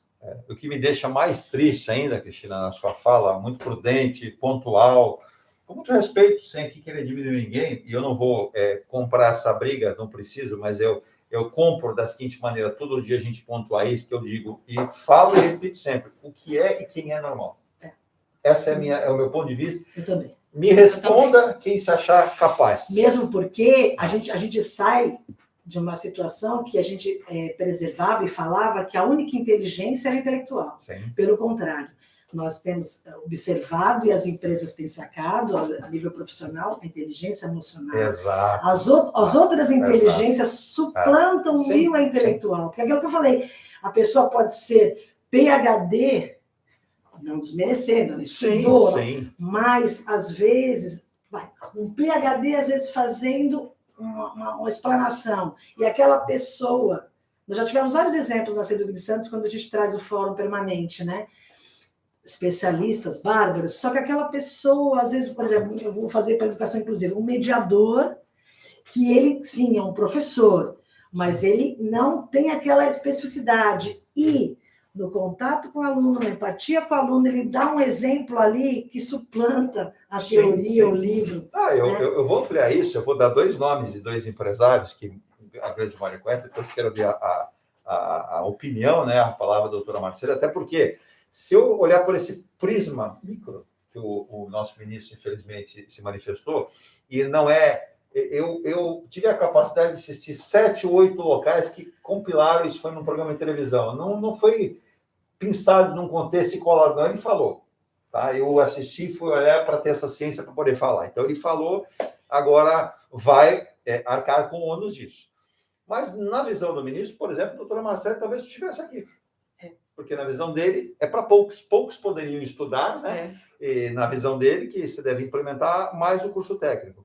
Ora, o ministro fosse passar uns dias na Coreia do Sul e observaria que lá a Coreia sai de um estado de letargia, de pobreza, de praticamente tecnologia zero, um país obsoleto para uma nação que está entre as 5 mais poderosas financeiramente e tecnologicamente. Abdicou, naquele momento de investir, ministro, em estrutura, investiu em educação. Educação. E com a educação, ela em poucos anos, ela mudou um paradigma, mudou um foco de uma nação que estaria perdida. Veja o reflexo. Você viu, ministro? Você atravessa um canal, aqui é a Coreia do Sul, atravessou o canal é a Coreia do Norte. Veja a diferença. A Coreia do Norte se manteve sem usar essa ferramenta que é a educação e não avançou. E nesse ponto de vista, Marcelo, quando a gente fala de você submeter as pessoas até um certo constrangimento nessa fala do ministro, eu acho que é uma fala preconceituosa e desse sentido, porque ele é um líder religioso aqui na cidade de Santos. Eu entendo que ele deveria ter pensado, eu digo muito que a gente deve pensar antes de falar.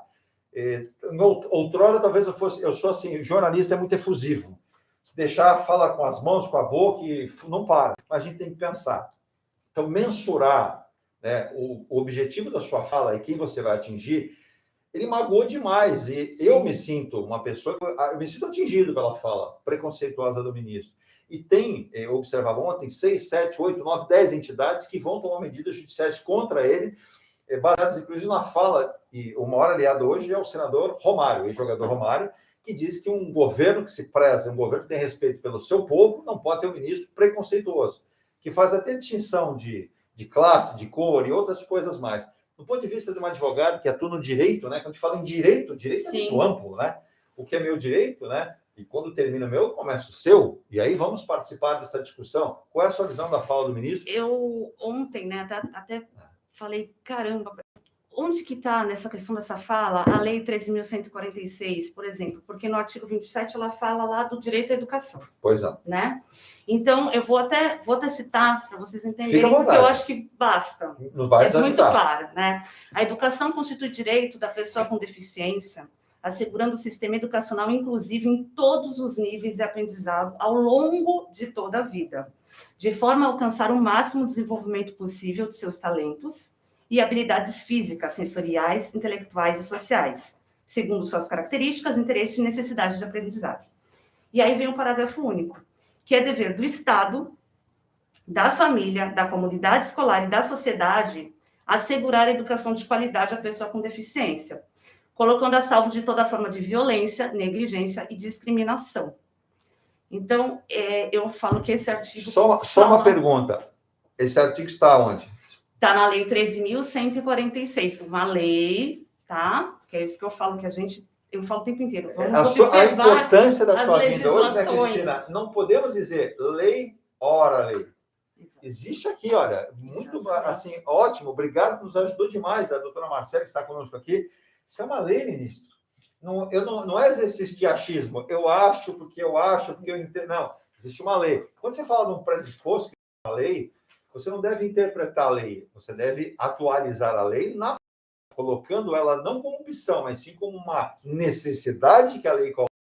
Ela não é facultativa. Por isso, quando você fala a palavra inclusive, quando você fala, eu vou incluir alguém, ela é abrangente nesse aspecto. Então, quando você fala que um aluno, seja lá qual for, na visão do ministro, deficiente, que ele chegou até a dizer deficiência, né? E eu repito para ele tem até algumas. Eu tenho algumas. Todos nós temos algumas. E assim, há muito tempo, que, como eu falei, a gente vê a pessoa, não a deficiência. Exato. Então, eu sempre falo, vou usar o meu filho como exemplo, porque ele é deficiente. Vitor Gabriel, pessoa. Sim. 19 anos, com as características, turbilhões de emoções, turbilhões de hormônios, enfim. Que a gente fala, pode pular para 33 anos, tal, né? Quando a gente acorda brincando. Filho único.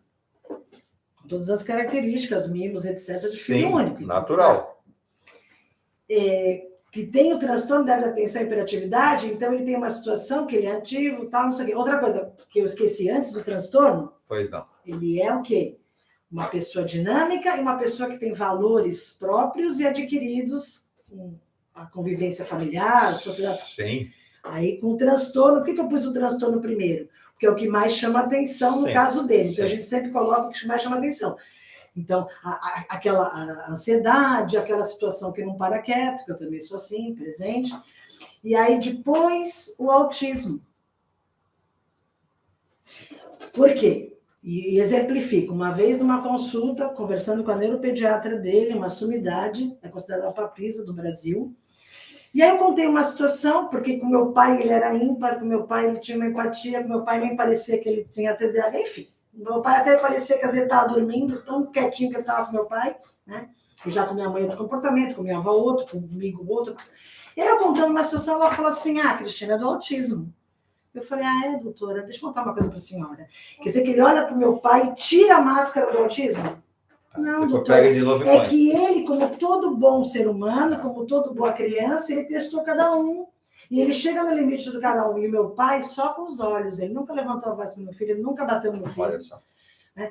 Então, assim, a gente tem que pensar nisso. Então, respeito a essa pessoa. E como eu falei, assim, tenho exemplos, posso trazer pessoas para darem o seu depoimento.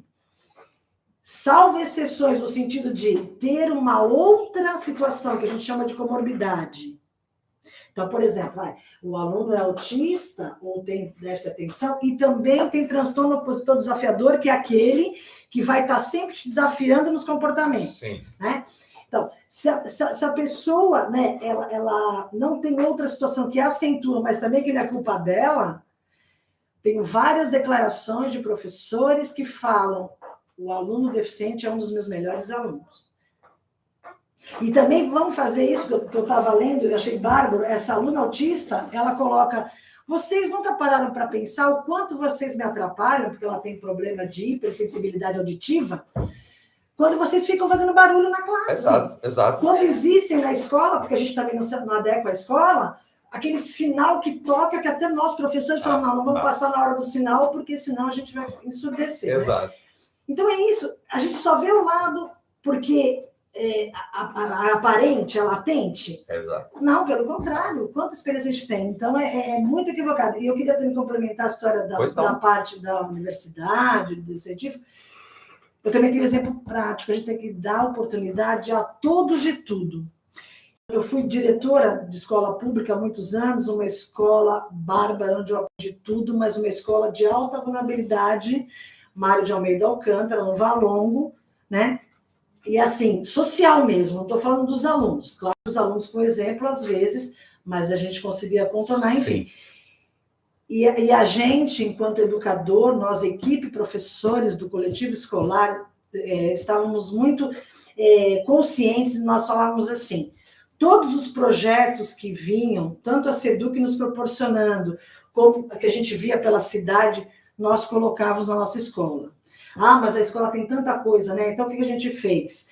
A gente via qual era o melhor nível para estar... Então, concurso tal. Vamos fazer com a quinta série? Concurso tal, que agora é quinto ano, sexto ano. Vamos fazer com tal? Ou vamos fazer com a escola toda? Por que eu digo isso? Porque eles crescem muito. E assim, você não pode dar oportunidade. Sim. Como é que eu vou dizer para você que você não vai chegar lá? Até pessoas muito limitadas, a gente vê na internet exemplos, o quanto elas suplantaram, só porque a acessibilidade que elas possuem. Sim. Se eu não posso falar, se eu não posso escrever, se eu não posso andar, eu vou me comunicar. Tem tecnologia que você comunica com os olhos. De alguma forma. Então, dá oportunidade, porque, olha, Bárbara, numa outra escola que eu fui diretora, nós falamos, vamos participar do festival de teatro da cidade. Claro que nós tínhamos poucos recursos de tudo, e as crianças muito inexperientes, perto do nível das outras escolas que estavam participando e que já eram experientes na participação. Mas nós fomos. E aí a professora falou, Cristina, eu vou trabalhar com o que está acontecendo, que a gente precisa tratar aqui dentro, que era o bullying na sala de aula. Sim. E fomos. Gente, que experiência. Eles não sabiam que era um elevador, foram... Aí participaram. Não ganharam, claro, mas organizadores que fazem o julgamento, os julgadores, nos chamaram, fizeram uma roda de conversa com as crianças e eles ganharam uma menção honrosa da participação. E assim, o reflexo, na sala de aula eles pararam com o bullying, que era o que a gente queria. Olha aí, que é importante. Eu tenho aqui a vontade, já foi com a Virgínia, né? Até mandar um abraço também para o nosso querido Marcos Muniz, um abraço para ele. Mandar um abraço para o nosso querido Cacaio da Tudes, em São Vicente, também o nosso querido Donizete, esposa, que vem muito nessa questão da formação, ele, várias vezes conversei com ele, a formação do cidadão, né? É assim, doutora Marcele, né? É importante passar para o ouvinte, para o nosso espectador também. Vamos lá, vamos abrir uma exceção. É dado o direito da desinformação para algumas pessoas hoje que não têm lá uma educação, uma formação que dê a possibilidade de... Tem muitas pessoas de idade que não têm a sensibilidade, não têm o acesso, têm dificuldade, e a gente respeita muito isso. Então, é o individual dessa pessoa. A essa a gente dá o direito e algumas outras, mas a gente não é dado o direito a uma autoridade constituída que está numa posição como ministro, que tem toda a possibilidade de se informar, de ter à sua frente, à sua mesa, os melhores especialistas do país, que está até de fora, para definir um paradigma, né, ou definir um caminho de educação melhor. E eu digo que país que não investe em educação, não investe em cultura, não investe em pesquisa, não vai ter futuro. A gente vai ficar sempre patinando. E aí, a gente diz assim, poxa, quando eu tinha 5 anos, eu via, quando eu tinha 10, eu via o Brasil, o país do futuro. Aí vai passando. Eu tenho visto pessoas com ouvido até 75 anos. Aí eu ouvia que o Brasil era o país do futuro quando eu tinha 10. Hoje eu estou com 75. Pô, o que mudou? Então, mudou muita coisa. A tecnologia mudou. Agora, não dá para essas pessoas que têm essa possibilidade, que a gente sempre espera. Eu sempre espero das pessoas que ocupam uma cadeira assim, sempre mais. Eu não espero o normal. O normal qualquer um faz. Então, eu sempre espero que essas pessoas se superem. Eu costumo dizer que, independentemente de gosto do presidente, do governador, do prefeito, a eleição está aí, cada um escolhe, é o livre-arbítrio, é a democracia, né? Só que a democracia tem que ser pontuada com respeito. E respeito, eu digo, não é essa questão, tem que ter respeito pelo partido, não, é respeito pelo ser humano. Quando a gente fala em individualidades, quando a gente fala a questão, o que eu sou melhor ou sou pior na minha cor de pele? Nada. Nada. Isso não me traz nenhum benefício, pelo contrário, né? Agora, essa questão de gênero também é muito preocupante em nosso país. Então, a educação é o berço de tudo. Está judiciando muita coisa no país. Muita coisa está indo para a justiça pelo mau entendimento, pela má compreensão, pela facilidade das pessoas entenderem que o meu, em primeiro lugar, o dos outros que se dane. Pelo não cumprimento da lei, as pessoas, para se fazer valer o seu direito, têm que ir para o judiciário, infelizmente. Exato. Como a doutora Marcela, evidentemente, colocou aqui, expôs, né, o direito, né? Eu vou repetir, onde termina o meu direito, começa o de alguém, e vice-versa. Então, a gente tem que tratar isso de uma maneira muito clara. Eu espero que a pandemia, esse momento difícil do mundo, nós temos aí várias questões que estão envolvendo o relacionamento das pessoas. Veja o caso do Talibã, novamente. Eu percebia movimentações da China, que é apoiadora, da Rússia, que é apoiadora, mas me causou uma observância muito importante, pertinente da manifestação do presidente russo, Vladimir Putin.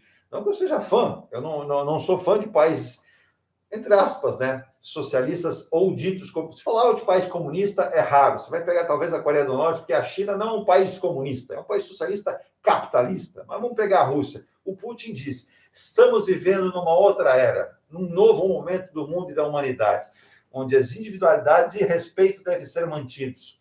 Caso isso não aconteça, aqueles que têm o poder para fazer com que se reverta esse Estado têm que fazê-lo. Então, deixou o recado, por mais que ele seja apoiador, porque os dutos, né, os oleodutos russos passam pelo Afeganistão, tem lá o seu interesse financeiro, infelizmente, ou felizmente para uns, a questão econômica manda no mundo, mas os grandes líderes têm que se preparar. E não podem, eles não têm o direito de chegar no microfone e insurgir multidões ou desqualificar pessoas ou aspectos que envolvam a sua nação ou qualquer uma outra. E por isso a questão do direito, eu até penso, né, até quero a sua opinião, eu acho que deveria, não gosto da palavra acho, entendo que todos nós devemos ter lá uma matéria sobre direito, para entender na escola, para entender, e aqueles que tiverem a veia para aquilo, que vão para o direito, que vão ser lá grandes advogados, juristas, quem sabe promotores. Vejo que nós estamos passando essa dúvida, né, tão grande do STF, Ah, você tem 11 ministros que são os donos da verdade. Não, não são os donos da verdade, eles têm que interpretar o que a nossa lei, a nossa Constituição fala. Se houver um ponto que há divergência, a doutora sabe disso, quantas medidas e quantas decisões judiciais são provocadas pelo advogado e são revistas, porque um outro juiz analisa e fala, peraí, a advogada, a doutora Marcele, tem razão. O meu nobre companheiro, que eu acho isso tão bacana também, né? Meu nobre companheiro, eles se tratam com o maior respeito, mas nessa hora tem que haver a divergência para ver o quê? O entendimento geral, né, doutora Marcele? Eu acho também, eu acho muito importante se pelo menos fosse algum, não diria tudo, né? Porque a lei é muito extensa. Sim. Mas, por exemplo, alguns pontos da Constituição, tratar o ECA na escola, porque o ECA, se a gente tratar o ECA na escola, a gente também ajuda na questão do bullying na escola, né? Então, os direitos ali básicos, né? A maioridade penal, eu não sei a Isso. sua visão, o Brasil tem uma visão, demos uma pequena avançada, o ECA é algo importante, importante, tem que ser considerado, mas quando a gente fala em maioridade penal, existem pessoas que são favoráveis à redução dessa idade, né? Outros não são. Isso é uma discussão que deveria ser plena, né, em toda a sociedade brasileira, mas a gente percebe que um jovem, um adolescente, ele comete crimes com uma arma na mão e não é dado o direito a ele de cumprir uma pena. Eu vou pegar o exemplo da Inglaterra. Um menino, lamentavelmente, com 12 anos, pegou uma pedra, sentou na cabeça do... Esse menino pegou prisão perpétua. Não é esse o modelo que eu quero para o meu país? Não, mas eu tenho um exemplo. Então, vamos estudar, né, Cristina? A menor maneira, porque, na verdade, quando você apenas pune, você exclui. Por isso que também em Santos e em outros lugares do Brasil, a gente já está trabalhando há muito tempo, porque o judiciário entendeu, porque nós entendemos, a gente chama de justiça restaurativa. Isso. Então, antes da gente, por exemplo, judicializar um menor, a gente vai trabalhar, e aonde? Na escola e família. A gente vai buscar todo entendimento que ele reflita junto com os outros. Até passou matérias no Fantástico, mas mais a nível de justiça, Sim. quando chama para conciliação, Sim. antes de judicializar, aplicar a pena de cadeia, outra pena. Então é isso, a gente faz muito em Santos, é política pública. Então a gente traz esse menor e antes de alguma outra situação, o juiz, mesmo que vá para ele ou vá para a Vara da Infância e Juventude, nos manda enquanto escola, e nós temos profissionais habilitados em cada uma, e a sede na SEDUC, que vai fazer esse contraponto, porque não adianta você fazer um círculo, não saber conduzir, e muito menos terminar o círculo. Exato. Porque as emoções vão aflorar ali. Sim. E aí, muitas vezes, a gente consegue, inclusive com a família, porque você vai refletir o dano que você fez no outro. E o outro vai contar por que ele também acabou te provocando, por exemplo, todo o histórico dele familiar, enfim, e os dois vão chegar no consenso, claro, mediados.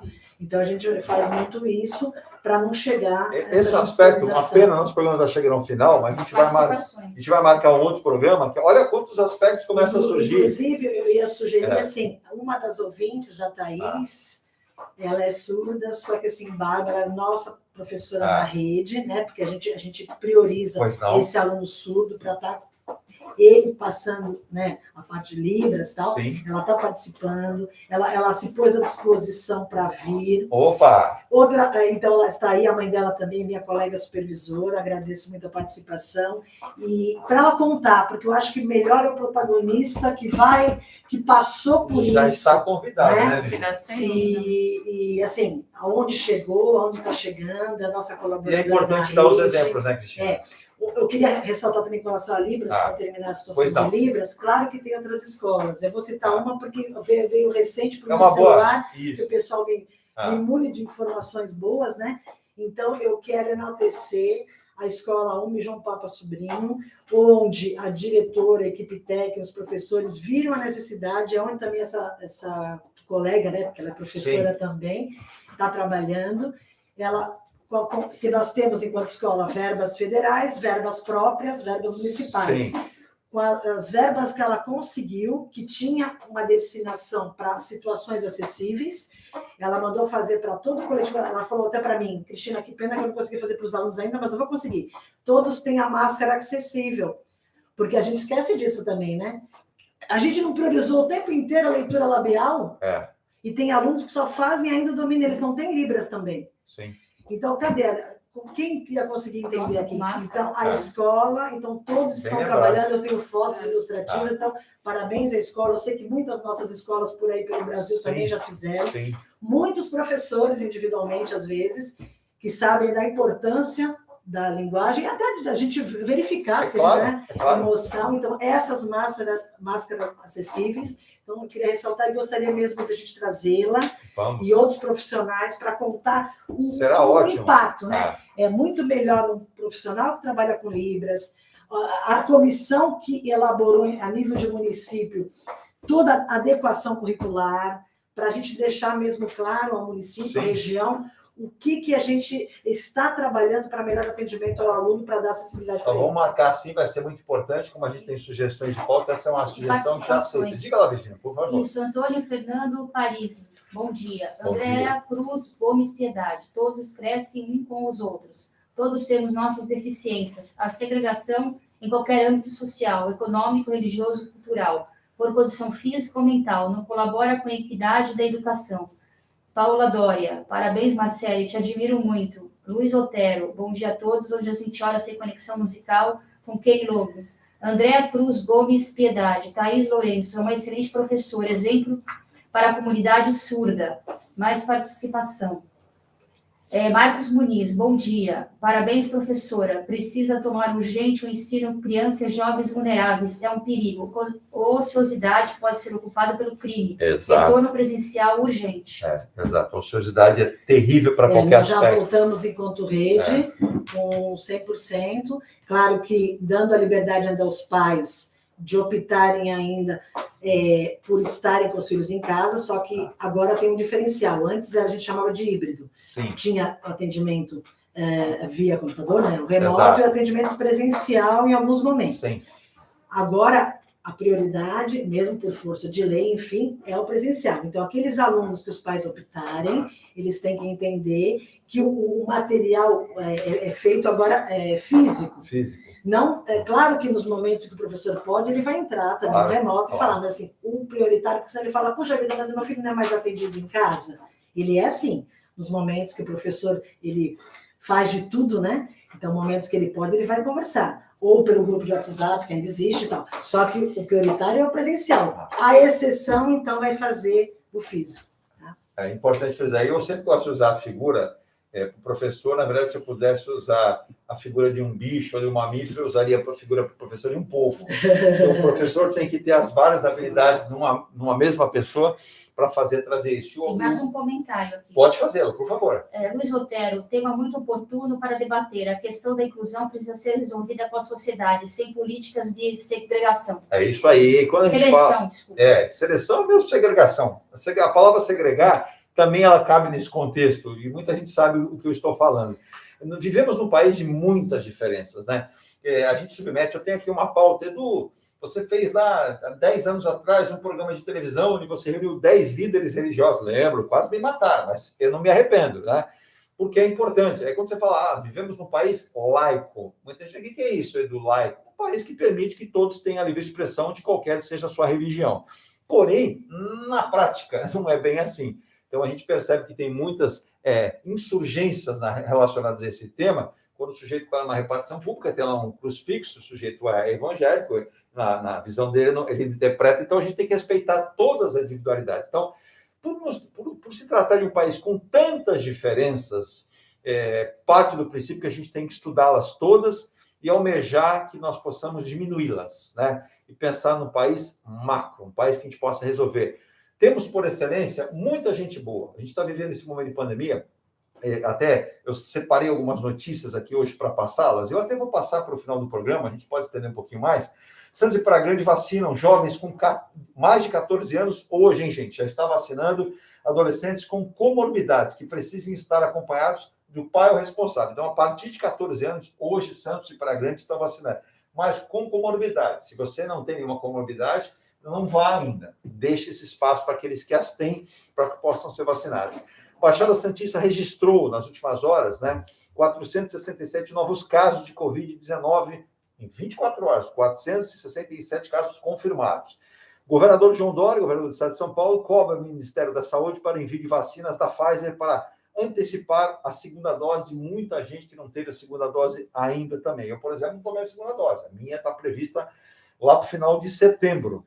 O Brasil registra 985 mortes por Covid nas últimas 24 horas. Média está abaixo dos 900 óbitos há 7 dias. Lembrando que ontem foram 1.130 e poucos mortos. Então, temos mortes ainda, por isso, todos os aspectos de cuidados e de flexibilização, cuidado com ela na acepção da palavra. Uma notícia que vai pegar muita gente de surpresa aí, hein? O governo notifica 650 mil pessoas a devolverem o auxílio emergencial. A comunicação está sendo feita a partir de hoje, 18, ontem, né? 18, 19 hoje, via SMS. Você declara o imposto de renda, descobriu que você recebeu e você não precisava. Então, vamos fazer papel de um bom brasileiro, devolva aquilo que não lhe é devido, né? E você vai ajudar também. O presidente Jair Bolsonaro, ontem, numa entrevista, reconheceu os vários problemas na questão do emprego. Segundo ele, realmente o país precisa avançar, crescer na questão da recuperação do emprego. E muito, viu, presidente? Muito, quando a gente fala em um país mais justo, mais igualitário, você precisa ter essa questão de emprego também. Estado encaminha doses para vacina contra a Covid para portuários. O governo do Estado de São Paulo está mandando vacinas para Santos para seguir na vacinação dos portuários, tão importante também. A gente vai encerrando o programa de hoje aqui, agradecendo demais a presença da Cristina Fernandes dos Santos Soares, supervisora de ensino da Comissão de Educação Inclusiva da SEDUC Santos, deu aí seu parecer, um pouquinho do seu conhecimento. Não dá para, em 32 anos, colocar em 1 hora. Aí eu ganhei um Oscar, o Prêmio Nobel de Ciência. Pô, o Eduardo conseguiu colocar 32 anos em 1 hora, 1h30. Mesmo porque a sociedade e a educação evoluíram muito. Sim. Tiveram alguns retrocessos, né? Sim. Mas evoluiu muito, então realmente. Mas graças a Deus, entender Cristina, aqui, a gente tem que voltar um pouco lá e assim. Graças a Deus, os avanços têm sido maiores que os retrocessos. Graças a Deus. Por isso que a gente ficou tão chateado com essa situação. Porque a gente vem numa evolução da educação inclusiva, a gente vem numa postura onde todos são corresponsáveis e quebrando essas barreiras atitudinais, são as maiores. As barreiras maiores para a inclusão é a atitude da pessoa. É o preconceito velado. E aí acontece uma fala onde... E a gente vem vendo também outras falas políticas de retrocesso. E a gente está, claro, ali para... Mas o brasileiro é resiliente, o brasileiro é forte, e eu entendo que existem boas cabeças no Brasil. E eu costumo dizer o seguinte, né? As pessoas passam por cargos e por funções. Elas passam, elas não serão eternas, não ficarão. Então, em breve, nós temos mudanças e eu sempre espero mais, que aquele que venha ao seu sucessor seja melhor, seja mais preparado. Eu não digo melhor que tenha um coração bom, não. Eu digo melhor nas atitudes, na plenitude e no conhecimento, porque com essa base a gente vai longe. Esse é o único caminho, né? E para cada um de nós, eu costumo dizer o seguinte, um mau exemplo não pode prosperar. Ouviu, não gostou, entendeu e buscou informação que está errado, vira a página, esquece, não valoriza essa pessoa. Valoriza, a gente tem uma manifestação hoje em todo o Brasil, né, de muitas pessoas que são compreendidas nesse assunto, que são conhecedoras do assunto, que fazem o seu dia a dia disso. Nós temos aqui 2, né, que estão aqui, que estão prosperando o aspecto positivo e não o negativo. Então, a gente vai superar isso, mas, se couber atitude, que sejam tomadas atitudes. Eu acho que até, em certo modo, cabe, né? Cabe e é importante frisar também. Acho que foi importante demais, Cristina, essa sua ideia da Thaís e de outras possibilidades que vamos fazer também. Eu já tive até uma sugestão, uma ideia nossa também aqui, e veio a sugestão, outrora, uma outra participação que nós fizemos aqui no programa, que era trazer, né, alguns jovens aqui para participar com a gente. Como seria a vida numa rádio para eles participarem? Para provar que eles têm do jeito deles. Sem tolia. Aqui nem só. Você tem que... Não. Eles vão ser naturais aqui para mostrar para a sociedade a sua capacidade.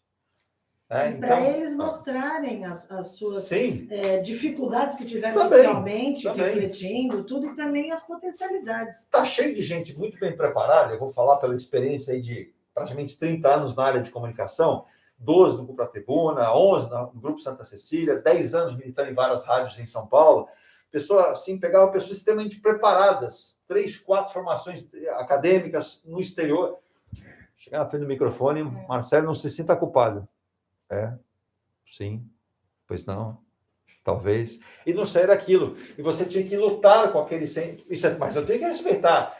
E com um pouco de jeito, a pessoa começa a se soltar. Sim. E ela é extremamente capaz. Então, É uma dificuldade. Então, o que eu digo, né? Quem são os, né? Então, não atire a primeira pedra. Pode ser um negócio meio, sabe, clichê, mas a vida nos ensina. E como nos ensina muito, é tão importante. Cristina, Participações. mande a sugestão, mande contato. A Cristina vai fazer esse contato. Vamos remarcar o programa. Vamos fazer essa questão de trazer essas pessoas para participar. É o papel da imprensa, mostrar o que existe na prática e como pode ficar e como deve conduzir. Diga, Virginia. Isso, Andréa Cruz Gomes Piedade, parabéns pelo programa e principalmente pela reflexão trazida hoje com excelentes profissionais. Abraços carinhosos para a supervisora Cristina Fernandes e doutora Marcele. Thaís Lourenço, estou à disposição em acompanhar a Cristina para debater sobre o tema Libras. É ela que eu falo. Olha aí, então também virá. Já se sinta convidada a vir aqui no programa Ponto a Ponto, né? E pontuando Convocada, tudo. né? Já, convocada, né? E aqui não tem preconceito algum. O que você quiser falar, fala, nos ensine. Eu digo que a gente, quando nasce para aprender. Né? Tem gente que não entende, mas a gente nasce e aquela história vai até o último dia de vida para aprender. Então, se você tiver essa consciência, essa humildade de querer aprender, você vai ser um cidadão muito mais feliz. E tem muita coisa aqui que eu dou risada, até os convidados eles falam assim, partindo de quem partiu, eu não me surpreendo, né? Mas fico com pena dele, tenho dó, porque ele está perdendo uma grande chance na vida dele de ser alguém diferente, fazer a diferença. É tão importante as pessoas... Eu lia alguns artigos, até para passar aqui, da maneira, muita gente, às vezes você pega a imagem de uma pessoa, você olha, você faz algum comentário, que eu me policio muito hoje em dia quanto a isso. A pessoa é assim, assado. Então, eu já não... Vamos pegar o exemplo do Tarcísio Meira. Muita gente não sabe, faleceu agora de Covid. Eu fiquei impressionado, as pessoas do interior, ele residia há muitos anos em Porto Feliz, e também em propriedade, fazenda em outro lugar, mas como ele se relacionava com pessoas mais humildes no padrão de vida dele, né? E que brincavam com ele, diziam que ele era muito simples no trato, e às vezes as pessoas vinham, apertavam ele. Mas não é possível que você... o senhor Tarcísio Meira mesmo? Não. É um irmão meu, é gêmeo, né? E ele gostava daquela coisa simples, o porquê, né? Do aprendizado. E muita gente adora a coluna social, agora a badalação, então eu respeito também. É algo que não é do meu agrado, mas agrada a alguns, né? Então essas diferenças trazem a reflexão, né, de quem somos nós. Então é importante, Cristina, volte sempre. Obrigado por nos emprestar esse conhecimento e essa paciência conosco, né? Porque jornalista fica perguntando mesmo, né? A gente tem começo, mas não tem fim. Obrigado. E a educadora fala demais também, até que eu achei que eu fui hoje bem comedida. Não, mas eu acho que o educador... Eu quis dar o espaço para o educador tem a obrigação de expor o seu... O educador não pode ser muito claro assim, não pode ser mesquinho. Já que ele tem esse conhecimento, ele tem que expandir esse conhecimento, passar para frente, né? Não guarde só para você. E foi uma honra conhecer também a doutora Marcele Barroso Teixeira Rubin, né, que veio aqui participar com a gente. Rubin é a advogada, que se expressou muito bem, falou e nos calçou aqui com essa questão da interpretação, que o ministro, eu costumo dizer que só os tolos não mudam. Então, dá a oportunidade do ministro, né, pensar, refletir. Final de semana está aí, menino, senta, toma um café, leia, tome conhecimento, converse com pessoas inteligentes. Eu costumo dizer que sempre tem alguém mais inteligente que a gente. Liga para alguém mais inteligente, fala assim, só foi mal, falou mal, não pensou bem, dá tempo de rever, vai lá, se reposiciona, muda, cria alguma coisa importante para o país e a educação e sai de fininho. Pronto. É por aí. Eu peço uma retratação, mas uma retratação com exemplo. Isso. E uma retratação dando oportunidade, já que ele está num cargo que tenha isso, que a gente consiga incluir sim, que a gente consiga dar acessibilidade sim. É isso que eu quero. Eu quero uma retratação na prática. Porque só na fala, às vezes só exposta, ou só numa legislação, não vai me contemplar. Porque eu diria que o inclusivismo, que ele até fez aí uma série de comentários, eu diria que ele serve para todos nós. Para todos nós, guardadas as devidas proporções de cada um, ele serve. E muito importante contar com uma representante também aqui que milita no meio jurídico, né? É alguém que vai interpretar as leis, por isso que eu digo que é importante o papel, né? E que outros jovens se esmerem em você, possam se formar em advogados, quem sabe juízes, promotores, que é tão importante, e outras profissões. Por isso que eu digo, o ensino técnico é bom, é importante, As grandes empresas prezam assim, muitas delas contratam o aluno, né? O jovem aprendiz ali no curso técnico, depois lá na empresa dizem para ele o seguinte: qual é o seu objetivo futuro de profissão? Eu quero ser um engenheiro. A empresa vai te apoiar. O técnico ajuda a entrar e a formação acadêmica ajuda a complementar e virar um grande profissional. Obrigado por ter vindo e volte outras vezes também, viu, Marcelo? Muito obrigada, eu que agradeço o espaço, né? Essa conversa que foi de aprendizado, que é como Sim. você falou, nós aprendemos, na verdade, todos os dias, né? Exato. Então, eu agradeço. É isso aí. Gina, no apoio de Emuniz Logística, soluções em comércio exterior, Soares e consultoria, assessoria financeira, comercial no marketing, imobiliária, esportiva também, Mecânica Elmar, tintas e tintas, loja que mais entende tintas da Baixada, Forte, vistorias automotivas, a gente vai embora. Tem algum destaque final ainda? Não, tudo certinho. Então vamos encerrar o programa de hoje para voltar amanhã. Amanhã já é sexta-feira, gente. Olha a semana como passa rápido voa, né? Juízo, os especialistas estão dizendo, veja aí a pandemia Flórida recrudescida de novo, Estados Unidos registrando mais de 1.000 mortes por dia de novo, Inglaterra em estado de alerta, Japão, estado de emergência, 7 cidades japonesas, Israel já optou que fará a terceira dose da vacinação. Então, gente, flexibilização é importante, área comercial é importante, economia é importante, mas cada um dentro de si tem a sua responsabilidade. Façamos a nossa parte. Vamos embora? Vamos embora.